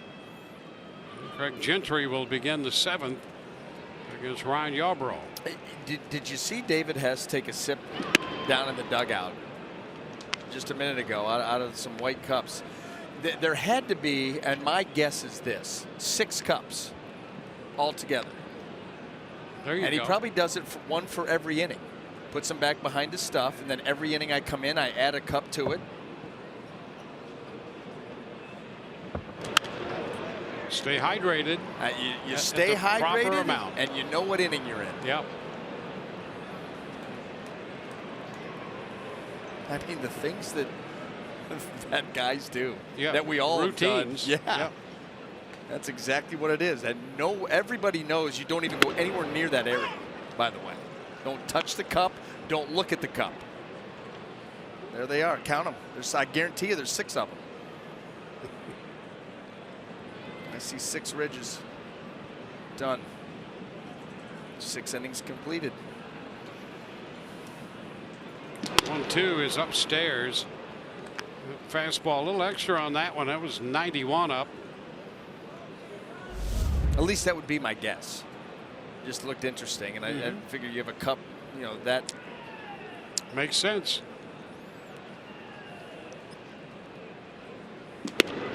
That's strike 3 call. Yarbrough picks up his 8th strikeout. Hey, let's check in with Orestes right now. Hey guys, Yarbrough doing a nice job here. And I tell you, listen, I talk a lot about T-batting. You know that I love T-batting, and at all levels, not just the little kids, but major leaguers use it. But here's one thing that a lot of people, a misnomer about T-batting. You end up setting it up this home plate. You're trying to hit the ball straight down the middle. And kids and even young high schoolers get right on top of the plate, and they're going to do their T-batting there. That's not really where you want to get set up, because if you think about it, you're really wanting to hit the ball out there. So I want to step away. So I teach a lot of kids, make sure you're far off. Here's where I don't want to step all the way over here. I want to have a quiet step and make sure your arm length is hitting where you're really going to hit the ball. So home plate's really right here, and I'm hitting the ball there. So the bottom line is, don't get on top of the tee so much. Stay back, get off the plate a little bit, and hit it straight out. And you're going to have a lot better, really, tee-batting experience than being on top of home plate and hitting the ball behind you, actually. Little tap by Susak here, and Robertson takes care of that. Yeah, you want to make sure that experience is a good one. I'll tell you that. Don't want a bad one. Out in front, a little distance off the plate. It is true. When you help out, you get with some of these young kids, and sometimes you get some of the coaches. When the kids, until they get to an age where you've got like not a professional coach, but a coach. You got a lot of dad coaches. And a lot of dad coaches sometimes, will set that tee up in the middle of the body, and you're watching these kids line up, and you're like, dude, if you're making contact with the ball where it is right now, I mean, you don't have much of a chance. A lot of foul balls, maybe a dribbler to first base, a lot of punch outs. So, yeah, you want that ball out in front, and that is very important. Not only that, but I know that even my son, working off the tee, he's like, I don't play T-ball anymore. I'm like, the major leaguers, they're hitting off the tee every day. Every day they go in, hit off the tee, work on pitches in different locations. So it's not just for, beginners. Ground ball foul, 2 outs with the bases empty. 8 strikeouts for Yarbrough. That's a season's high for him. Well, he's been impressive once again. He's left 1 pitch out over the plate that Jonathan Scope got off of him, but he's put in a nice body of work here tonight.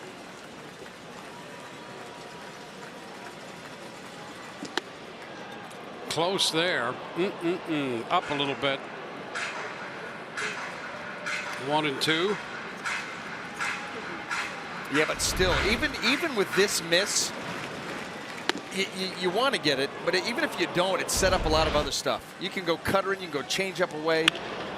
And that one away, and he comes up with a base hit to the left of Robertson. Rickard is aboard for the first time tonight. And that's right there where you give the credit to the hitter. You come with an 0-2 fastball in off the plate and up at 91, and then come back with a changeup away and complete agreement with Yarbrough, and that was one of the pitches that he could have gone with to end that at bat, and Rickard finds a hole and hits it hard too.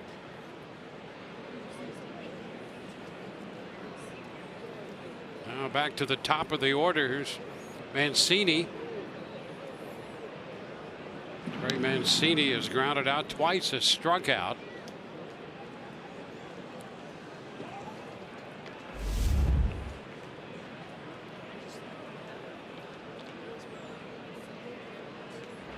Michael Givens, a local product, up in the bullpen for Baltimore. Over to first.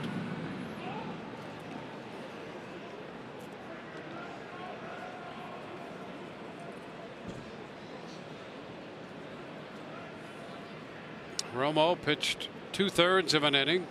Yarbrough the rest of the way. David Hess has pitched the front 6 for Baltimore. Mancini fouls it.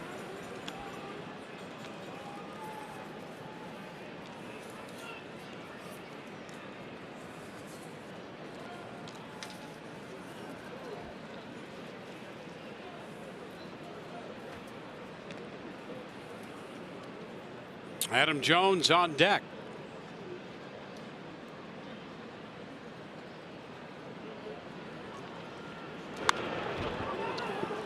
That will take the count to 0-2.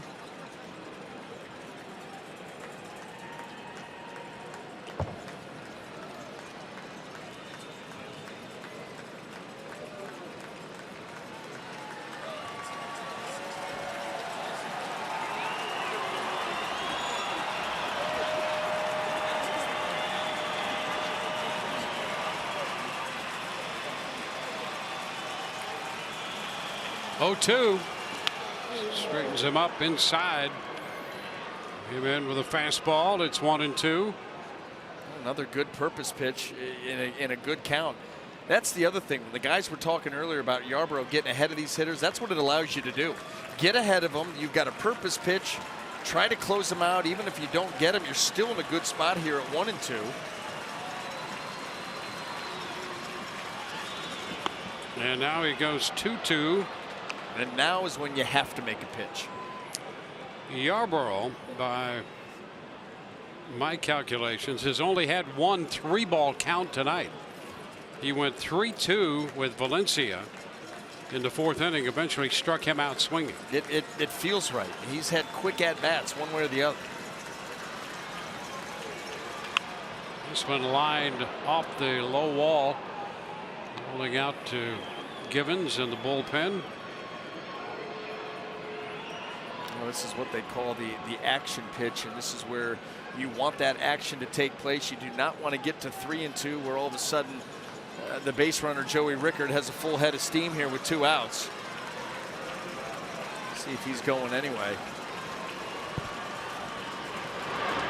And ball 3. Mancini would not chase that one. Count full for only the 2nd time to a Baltimore hitter tonight. Just didn't stay on the plate long enough, and so that gave Mancini a better chance to see it off. Ground ball shortstop. Robertson takes it to first out there. Top of the 7th is over with a man left. 7th inning stretch time. Rays down by 2.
2-0. Well, it is time now for your Chevy Prospect Spotlight. We're taking a look at two-way player Brendan McKay. We're going to look at his pitching.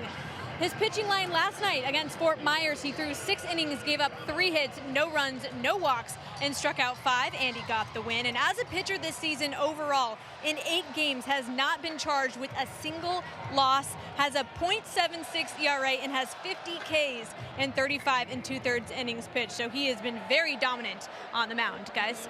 Yeah, how about that strikeout to walk ratio? That's ridiculous. 25-1. I mean, Wow. that is absurdity. Well, let's go to the bottom of the 7th, see what the Rays can do here. Wilson Ramos leads it off and hits it a high pop foul. And that ball caught over there. Valencia made the grab. Well, much like Ryan Yarbrough has done tonight, that's what David Hess is doing to the Rays lineup, just keeping them off balance. You know, add and subtract. Got Wilson right there out in front a little bit, and not on that pop-up. He's been able to pitch around the 3 walks. Yeah, 3 hits, 3 walks.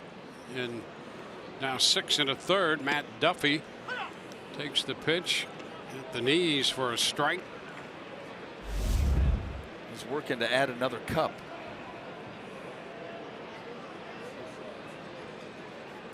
Been a 6-cup outing so far. At least in our twisted logic. This one is wide, 1-1. I don't know any other reason why you would be drinking out of 6 cups, so No, take your best not guess. at all. 1-2 has him out in front, swinging over that pitch. Boy, I tell you, he has been masterful at the changing of speeds, and then, you know, as you pointed out earlier, being able to reach back and get to 95 in big spots. Boy, what a weapon that could be.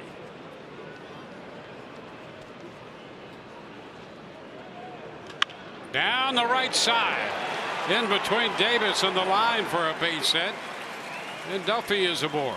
But yeah, I used to hate hitters like Matt Duffy. I mean, this ball, he lets it travel so deep. He does hit off the tee right directly in front of him right here. That 4-seam fastball, look how deep he lets it get before he pulls the trigger. And he finds all that open room on the right side. That ball deep, deep, deep, deep. Look where he's making contact. Ball well into the strike zone.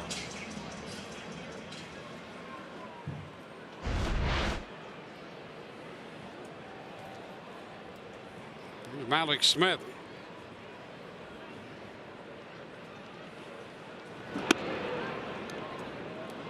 Ball 1 inside. How about Matt Duffy hitting the ball all over the place? Well, there's your big one. You know, do the math. He's got 45 hits, and 34 of them are up the middle the other way. You could say that about a lot of these Rays players, but Duffy kind of leading the charge. So far, he's really liked the home environment. He came in hitting .339 at the Trop this year. Wow. And here I had him pegged as the 5-6 hole guy. He's anything but.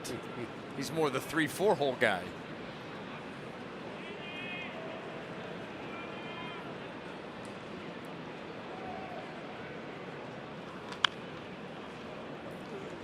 Two-1 now to Malik's. Malik's walk was caught stealing in the 2nd. He walked in the 5th, was balked up to 2nd, went to 3rd on an error. Wound up at 3rd with nobody out, and the Rays could not get the runner home. Robertson, Field, and Repsnyder all grounded out.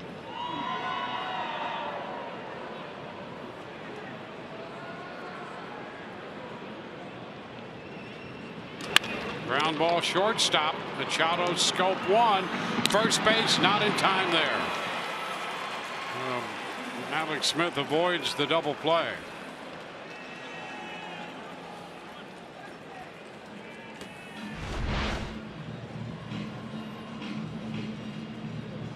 A good feed right there to Scope, and just really not a chance to set his feet and get a strong enough throw to have a chance to get Smith.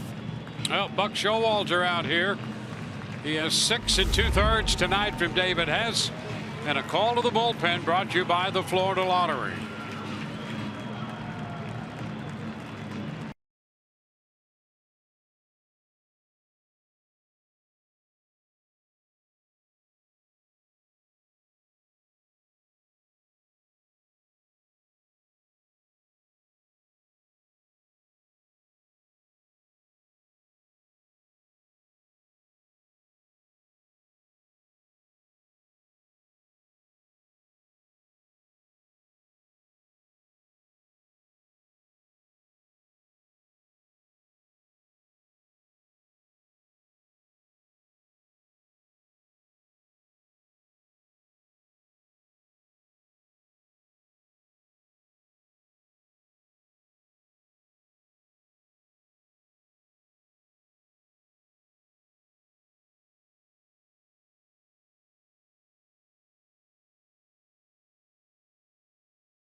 Daniel Robertson stepping in against Michael Givens, the new pitcher, with Malik Smith over at first.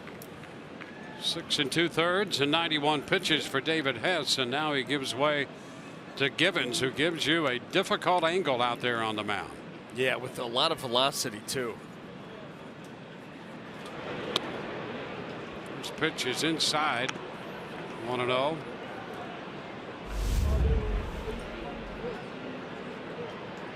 Second appearance for Givens. Big strikeout numbers.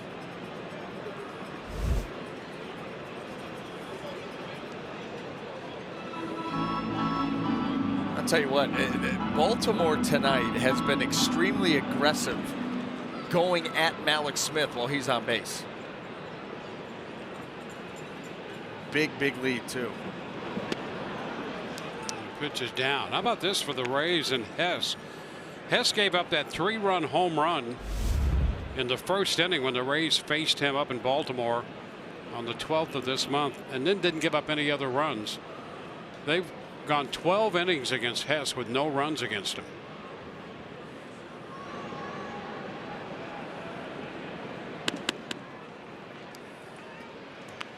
A miss there takes the count to 3-0.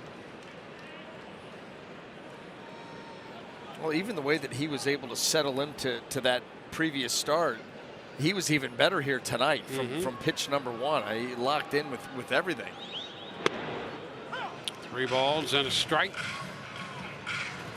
And doing it quietly, you know, just to quietly putting together these innings. Ryan Yarbrough the same way. Not doing anything flashy, just pitching effectively and efficiently. Popped up foul, out of play it goes. So it's a full count.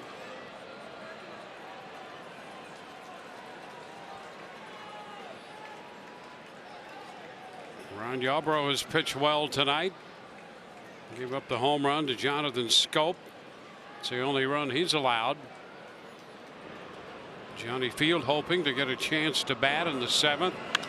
Runner goes on the 3-2 pitch, and it's fouled away. So Malik Smith will return and break again.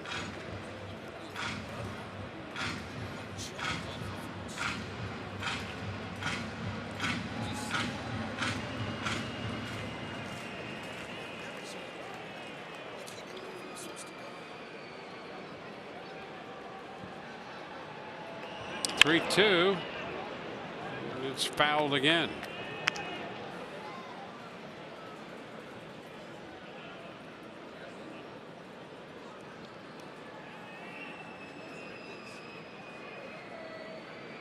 Robertson.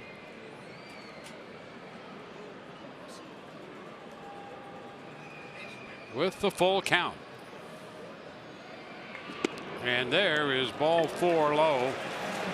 So he draws the walk. Robertson came in to this game 6th in the league in walk and 3rd in on base percentage. Draws the walk. That pushes Smith up to 2nd, and Johnny Field will get the at bat here in the 7th inning. Well, still just a 2-run ball game, and the Rays with 2 outs here. Good at bat by Daniel Robertson. You get speed at second base.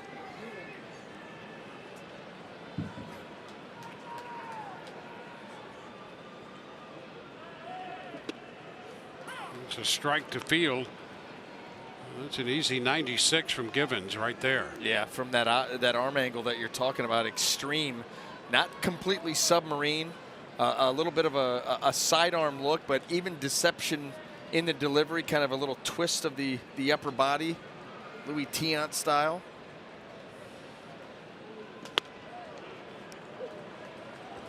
One and one.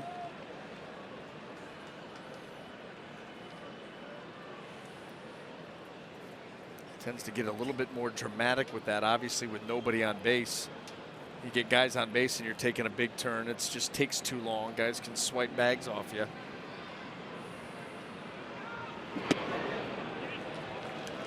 It's 2 and 1.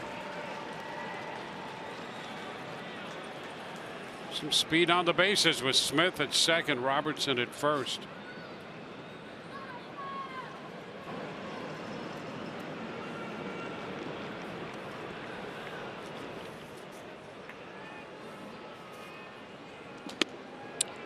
And a strike. Says Ben May on that pitch away. It's 2 and 2. Did you give even a little bit of a thought on Buck coming out to get Hess, as effective as he's been? And yeah, 2 outs. 91 pitches. Yep. Throwing the ball very, very well. That's his high pitch count for the year, including in the minor leagues. He had 1 outing when he threw 91 pitches, but he was throwing the ball great. Yeah. You know, if he's at 110, you say, okay, yeah, I get it. But, you know, 91, there was no drop off in stuff. And Field, a piece of that when that was off the plate, but got up there in a hurry. And after that second strike called out there, he was defending, just staying alive, reaching and fouling that one.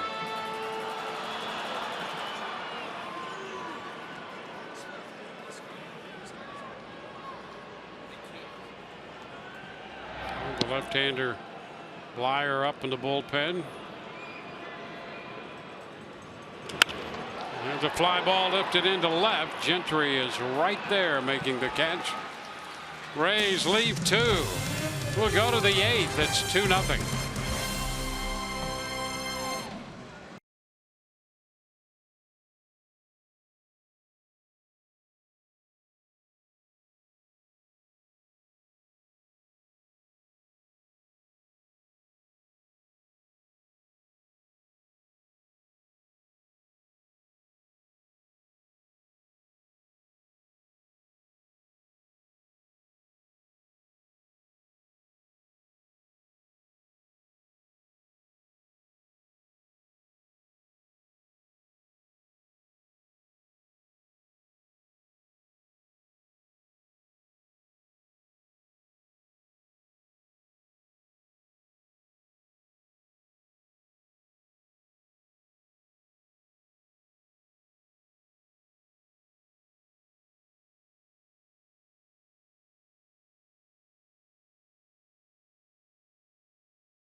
T-Mobile's hats off for heroes. Tonight we spotlight Orioles reliever Darren O'Day and his support for Luke's Wings and the Orioles Military Sunday Suite program.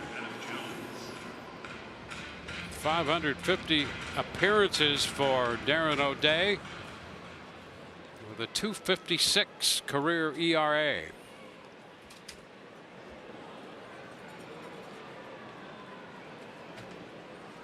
Back to the mound goes Ryan Yarbrough. Adam Jones leads it off. He's 2 for 3. And hits a little looper into shallow right. Field's going to have to play it on one hop. And it's a 3-hit night for Jones. One on, nobody out in the 8th. And again, we'll check in with Doug and O. Yeah, hey boys, we're talking about the similarities between hitting and pitching, and what I've noticed from Yarbrough and Hess, what they're doing really well is they're staying in line with their mechanics, their delivery. They're staying in line right here. My hips are closed until the very last second, then everything comes through at once. The problem is when you open up too early, it exposes the shoulder, it drops the arm, and you also get under the pitch, so everything becomes elevated. That's not what we're seeing today. We're seeing everybody stay in line, getting on top of the pitch, and then throwing downhill. Oh, and I know that's very similar to some of the things you're seeing as a hitter. Especially the hitters coming up right now, and Manny Machado, and that's big for him. I talked a lot about how he sets up. He has his hands close to his face. Why? Because as a boxer, you want to come through. Point A to point B for Manny is straight through his head and leading with that knob of the bat, then extends. Now, the thing about him is that his problem sometimes he gets here and he'll seep. He'll try to pull the ball, and then that slice swing, same thing with the pitcher. Right. You get in trouble. Now he's either gotten low and away or he just mishits a pitch because he didn't stay true to where he sets up here through his hands and then slices through all the way. So the keys, again, you end up seeping a little bit with your hip, both in pitching and hitting, and you're going to be in trouble. Double play ball, and the Rays turn it. Started by Duffy at third. Wendell in the middle, and Miller on the backside on the receiving end. 5-4-3 on the double play. Jones, the leadoff base hit. He raced with one swing of Machado's bat. Yeah, and a nice job by Joey Wendell here at second base. Just throw a little bit wide. See how he has to go get that glove side, maintain the feet on the bag. Look at that. That is a great job keeping that foot on second base while stretching to get that ball. Then, by the way, get the footwork going to make the throw over to first. 97 pitches for Yarbrough tonight. There's a strike to Jonathan Scope. Scope up here for his 4th time. 3rd time Yarbrough has faced him. Scope homered off a fastball in the 6th inning. And now down in the count this time around, 0-2. A really, really good changeup there by Yarbrough.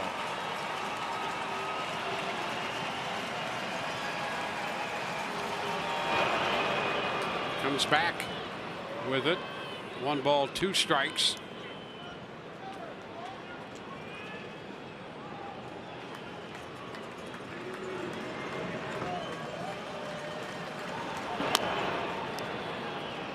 Down and in with that. 2-1.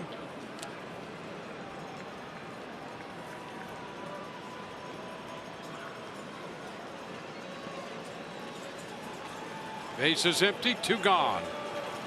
And the 2-2 count. Foul up the right side.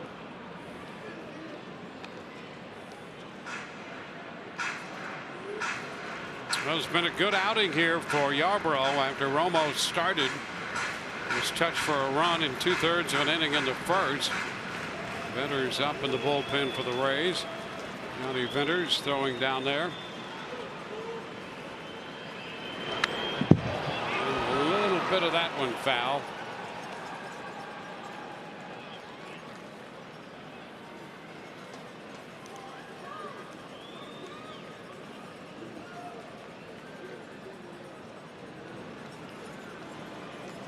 Valencia and Scope have the runs batted in tonight for Baltimore. And now, for only the 3rd time, second in the last 2 innings, Yarbrough has gone 3-2 on a hitter.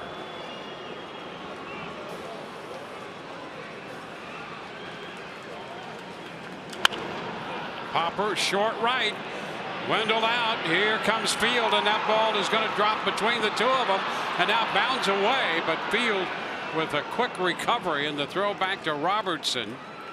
And Scope drops a base hit into shallow right field.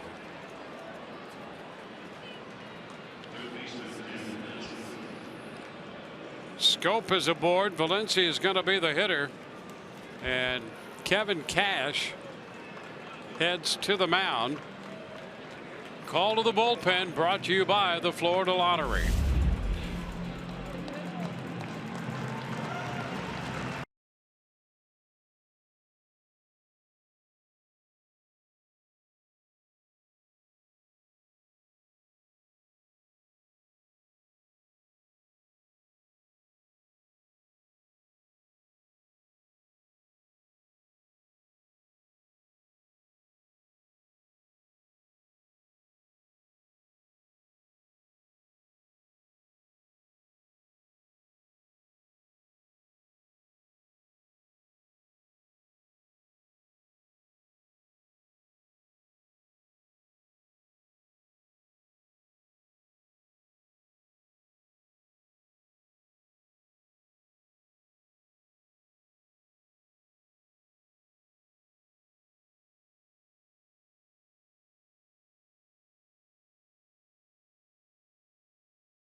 The runners on second and third, and 2 outs in the first inning. Got Chris Davis on a ground ball to Matt Duffy, and then start a clean inning from there. And look at the line that he has been able to put up thus far. 7 very strong innings.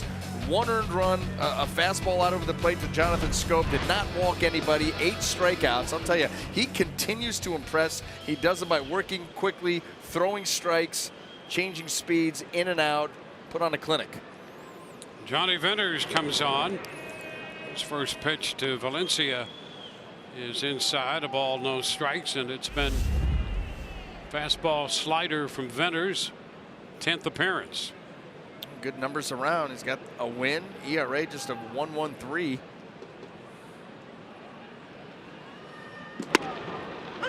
That's a strike, and it's 1-1.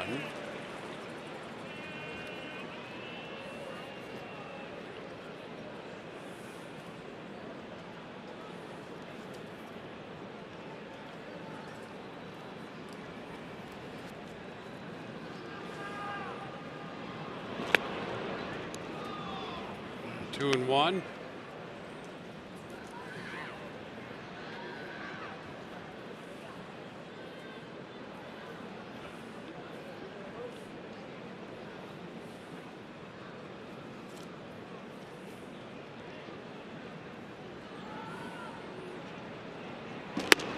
Here's a strike. 95 on the gun from Venters there.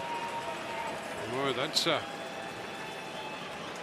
a throwback to the Atlanta days there, 95. Development for sure. I'll tell you what.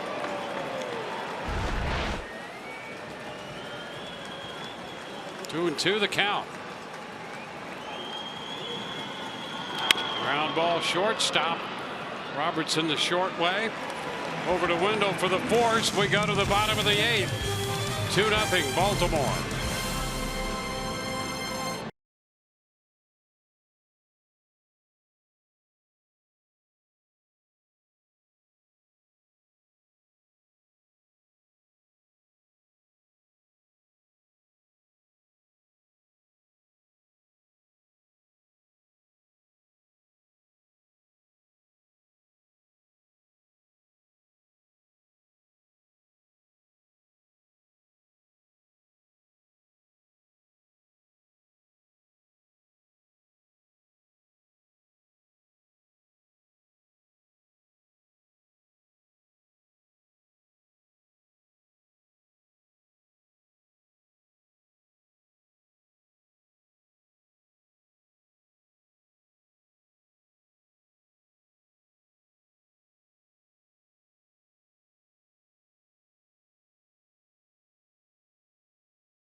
On Rays Live, pregame show presented by your local Honda dealer. Ryan Stanek will be on the mound to begin the game, and we'll hear from him. And the minor league player of the week announcement as well. Rob Snyder leading off. Strike the count as he faces Michael Givens. And there's one shot up the right side. That's a fair ball down into the corner. Extra bases for Rev Snyder, a double to open the bottom of the 8th. Just like that, the Rays have a man in scoring position. And that gets Buck Showalter up and out of the dugout. Here's the pitch.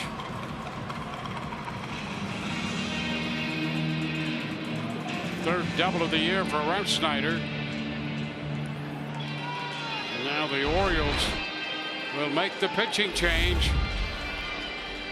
Call to the bullpen, brought to you by the Florida Lottery.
For Baltimore, matching up against Brad Miller's left-handed bat. The pitch is foul back.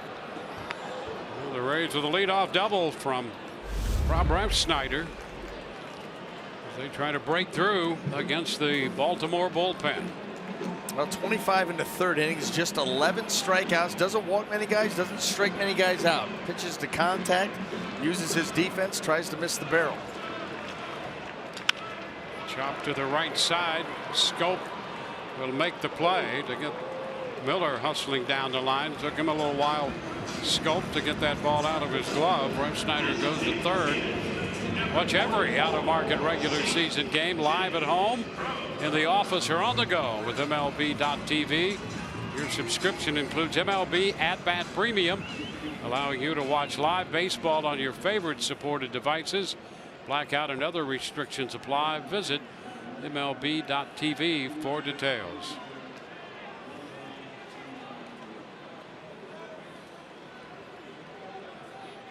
C.J. Cron to hit against Blyer.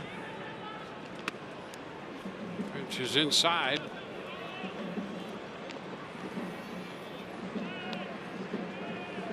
Brock getting loose in a hurry in the bullpen.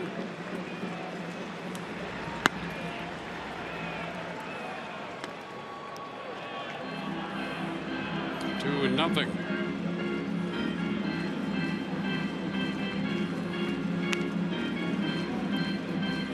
Cron 0 for 3. Wendell next. Behind him is Ramos. Nuno up in the bullpen for the Rays.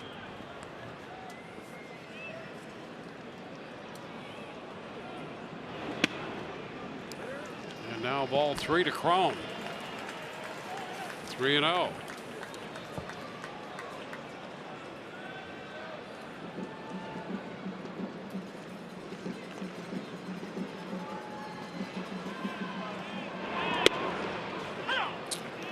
call there, 3-1.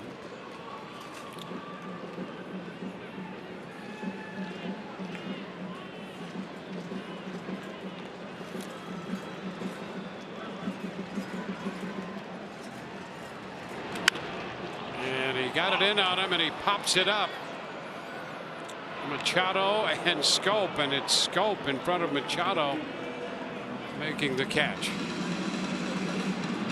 Yeah, and Machado's telling him, you're on the wrong side of second base, buddy. Once you cross that line, that ball is mine. And what a frustrating turn of events here for the Rays. Haven't had many opportunities and have not been able to cash in. That could have been disastrous there for the Orioles. Yeah, they're not checking the bag. I love when he points back. Like, Ray, you belong on the other side of that. You coming over here. They're all confused with all of the shifts and everything That's today. Right. You'd be a great lawyer. There's Wendell taking a strike. Here, this is for you. This is Mr. Scope. Yes. Wants to hire you. Put you on a retainer. Yeah, that's what he said. You stay over there. Yeah. You don't. Yeah. You Don't got come one over step here, to then. your left. That's right. A little back and forth going with Machado and Scope. Wendell waves and misses, and he's quickly down in the count. 0-2.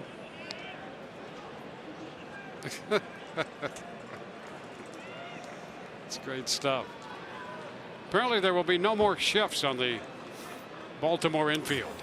No. Oh, now here comes Machado over. Scope's not real happy. What are you doing over here? He just keeps telling that was my ball. Swing and a miss. So Wendell strikes out. We're at the end of 8. Still 2-0 Baltimore.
As we take a look at our Bonefish Grill Fresh catch of the game, that belongs to Valencia.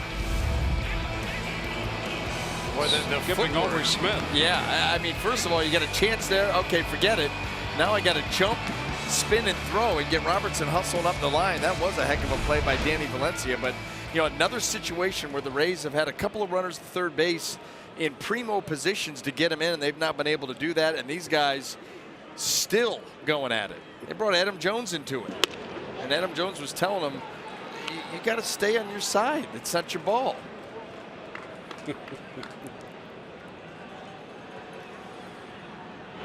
And Al Nuno, the new pitcher for the Rays, and a couple quick strikes in to Chris Davis. Nuno 3-1 at Durham, and a little tapper foul right there. Back in the big leagues, he actually made the opening day roster last year for Baltimore, Nuno, and had 3 different stints in the major leagues last year, making his first appearance in the big leagues here tonight. 1-2 on Davis.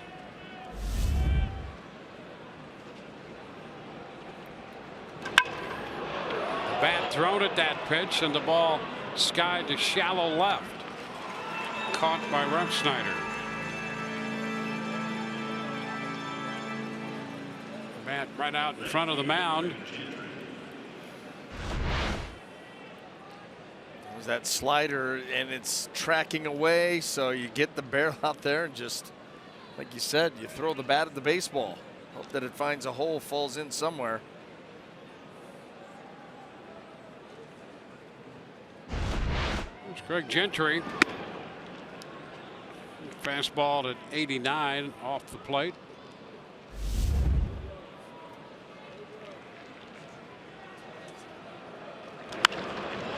High popper left side. Refsnyder out in a hurry. Also down there is Robertson, and he makes the catch on the move. Wow, that's not an easy play by any stretch, and there was a little traffic with Refsnyder coming in full steam ahead. Boy, how about the fact that, watch where Daniel Robertson is. They're at shortstop. He's going to get almost all the way out to the bullpen mounds before he catches this thing. How about that coverage? Getting there before Refsnyder and that far away, and then taking a forearm to the neck. Susak, the catcher, takes ball one. Well, we saw him dandy last night, turning a double play from second base, and that's a fine play from shortstop tonight.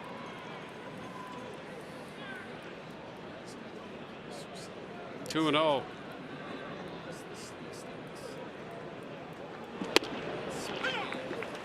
Two and 1.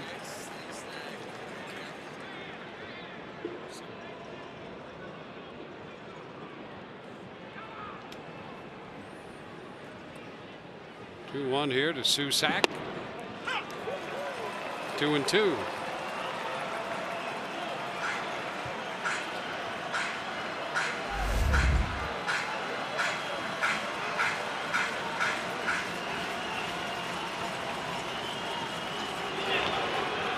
that one is down. So the count is full. Top of the ninth, Rays. In the bottom of the ninth, we'll have Ramos to lead it off, then Duffy and Smith.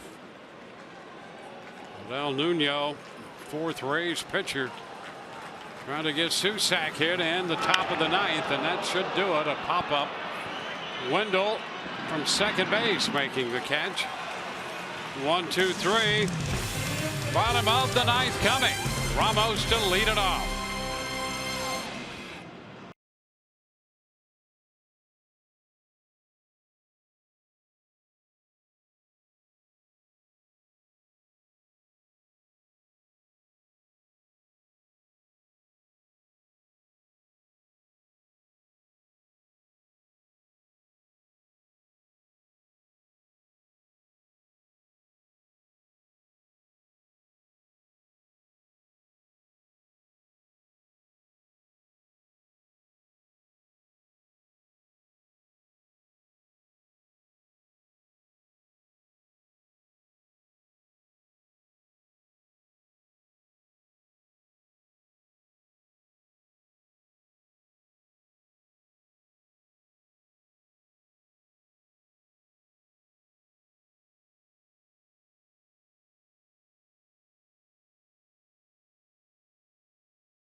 the bottom of the ninth we go with the Rays down 2-0.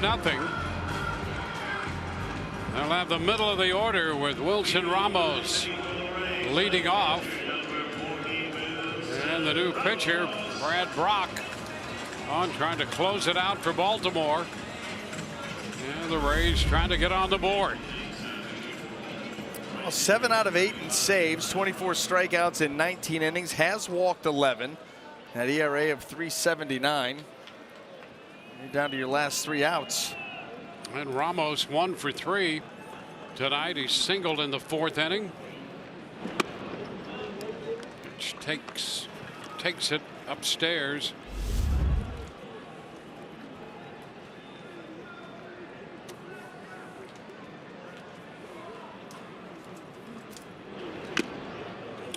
One and one.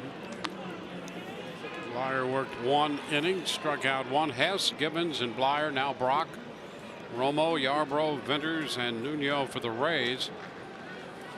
Yarbrough with a 7-inning relief stint, 8 strikeouts, and both those tie team records for coming in out of the bullpen. 2-1 the count. Duffy on deck. Rays need a base runner to have a chance to keep this one going here in the 9th inning. Popped up, foul ball, that's going to reach the stands. Venters came on to get the last out in the 8th. That was after an extended outing his last time out. He made 29 pitches in the Anaheim series.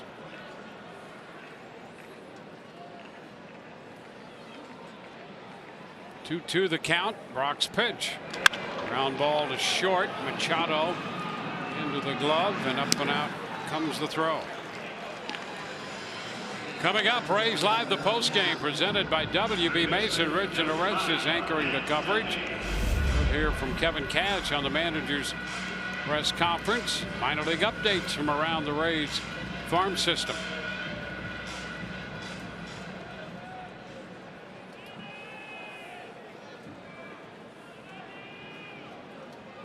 Matt Duffy.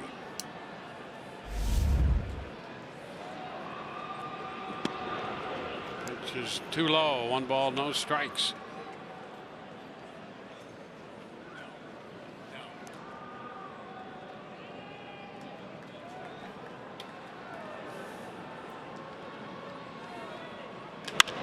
The right side, but foul, out of play it goes. Nice grab. Yes, it was.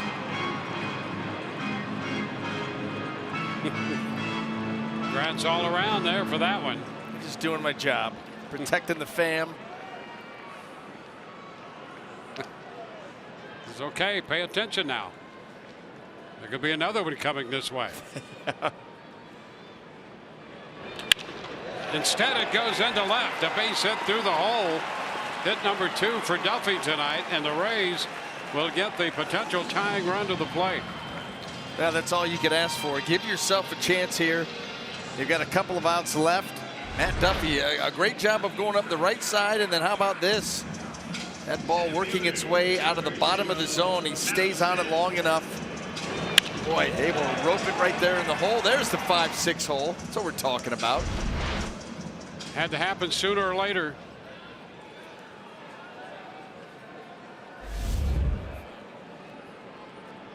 Malik Smith. Strike 1. Malik's on a couple times via the walk tonight. Officially 0 for 1.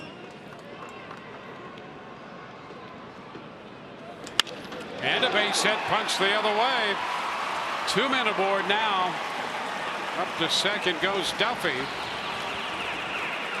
Singles from Duffy and Smith. And the Rays get the potential winning run to the plate, and Daniel Robertson.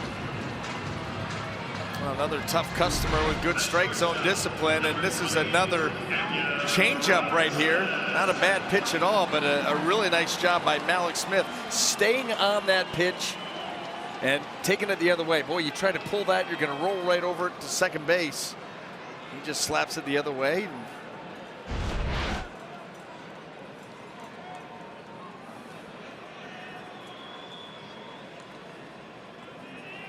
The pitch to Robertson. He takes it low.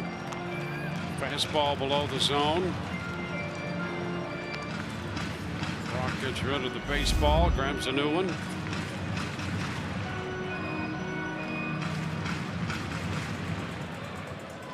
Five home runs for Robertson this year, including the grand slam out in Anaheim.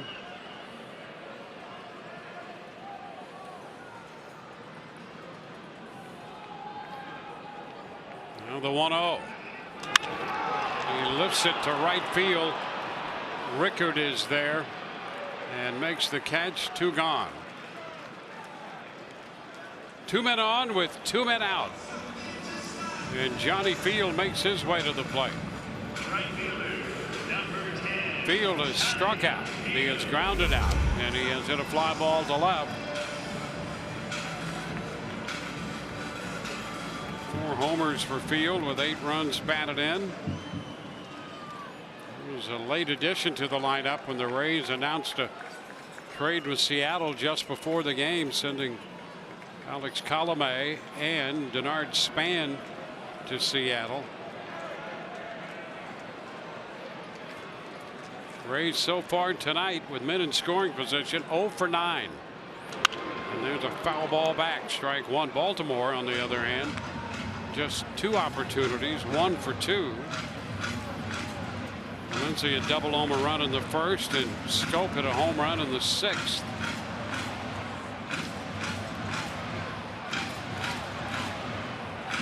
Duffy at second, Smith at first. Boy, the Rays have had at least five of those opportunities with a runner at third. Runner at third with nobody out, runner at third with 1 out in separate innings.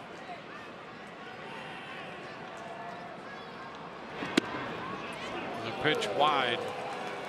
1-1.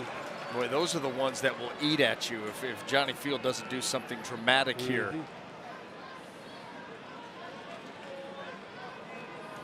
Ralph Snyder on deck. He gave the Rays an opportunity with a leadoff double in the 8th. He was left at third. Ball 2. 2-1.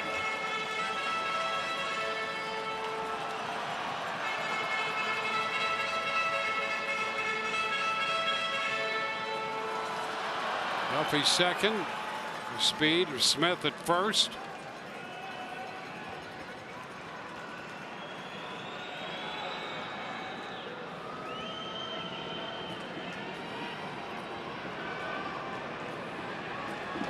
Cut and a miss. Fastball. 2-2.